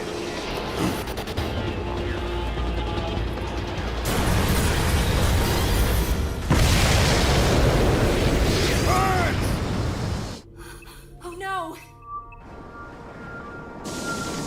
Well, that was kind of anticlimactic.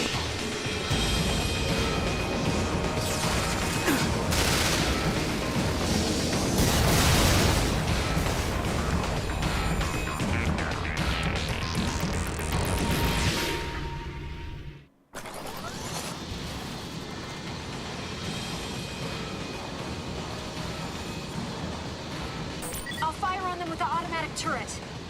That would be nice. I'll match my aim to yours, so all you have to do is target them, and I'll do the rest. The gate is closing. Banking right.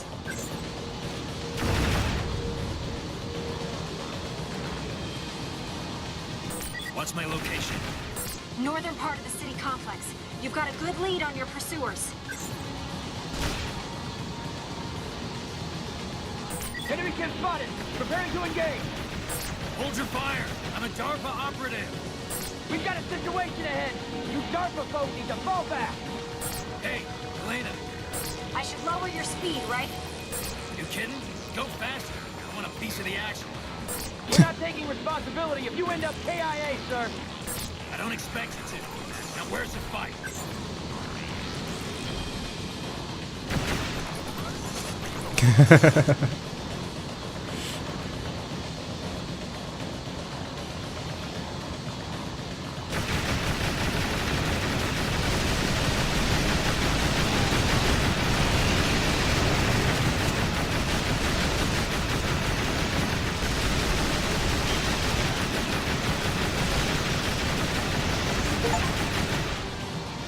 Nice.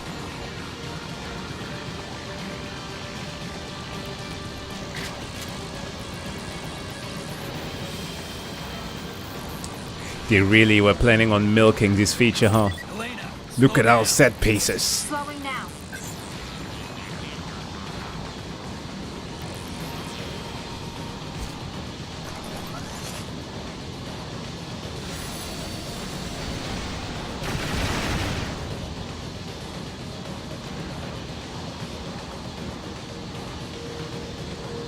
It's nice. I'd love to see a Halo game do this. Well, that wasn't very much fun. I'm increasing velocity. Got it.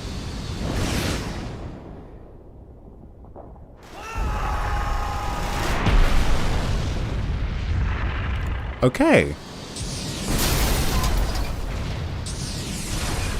we have a bigger one of those.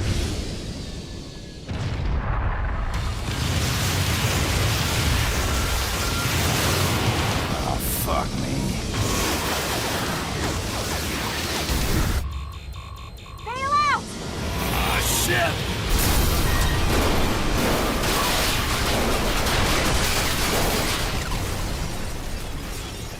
Sam! Oh, God! Not gonna live that one down. Well, at least you're alive. Hey, not so loud. I already feel like a drum course beating on my skull. Immediately goes to smoke a cig. Where do I need to go? You're going to have to head to the airport. I'm sure our robot friend will be happy to see me again. Sorry, I don't see any way around it. And off I go.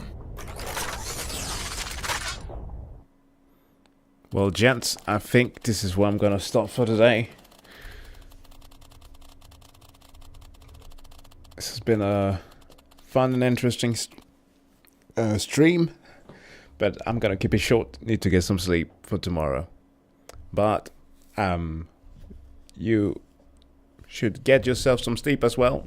Take care of yourselves. Some videos dropping up tomorrow. And yeah, have a good one. Sorry for unceremoniously just cutting off right now, but I am feeling pretty tired. Alright guys, take care.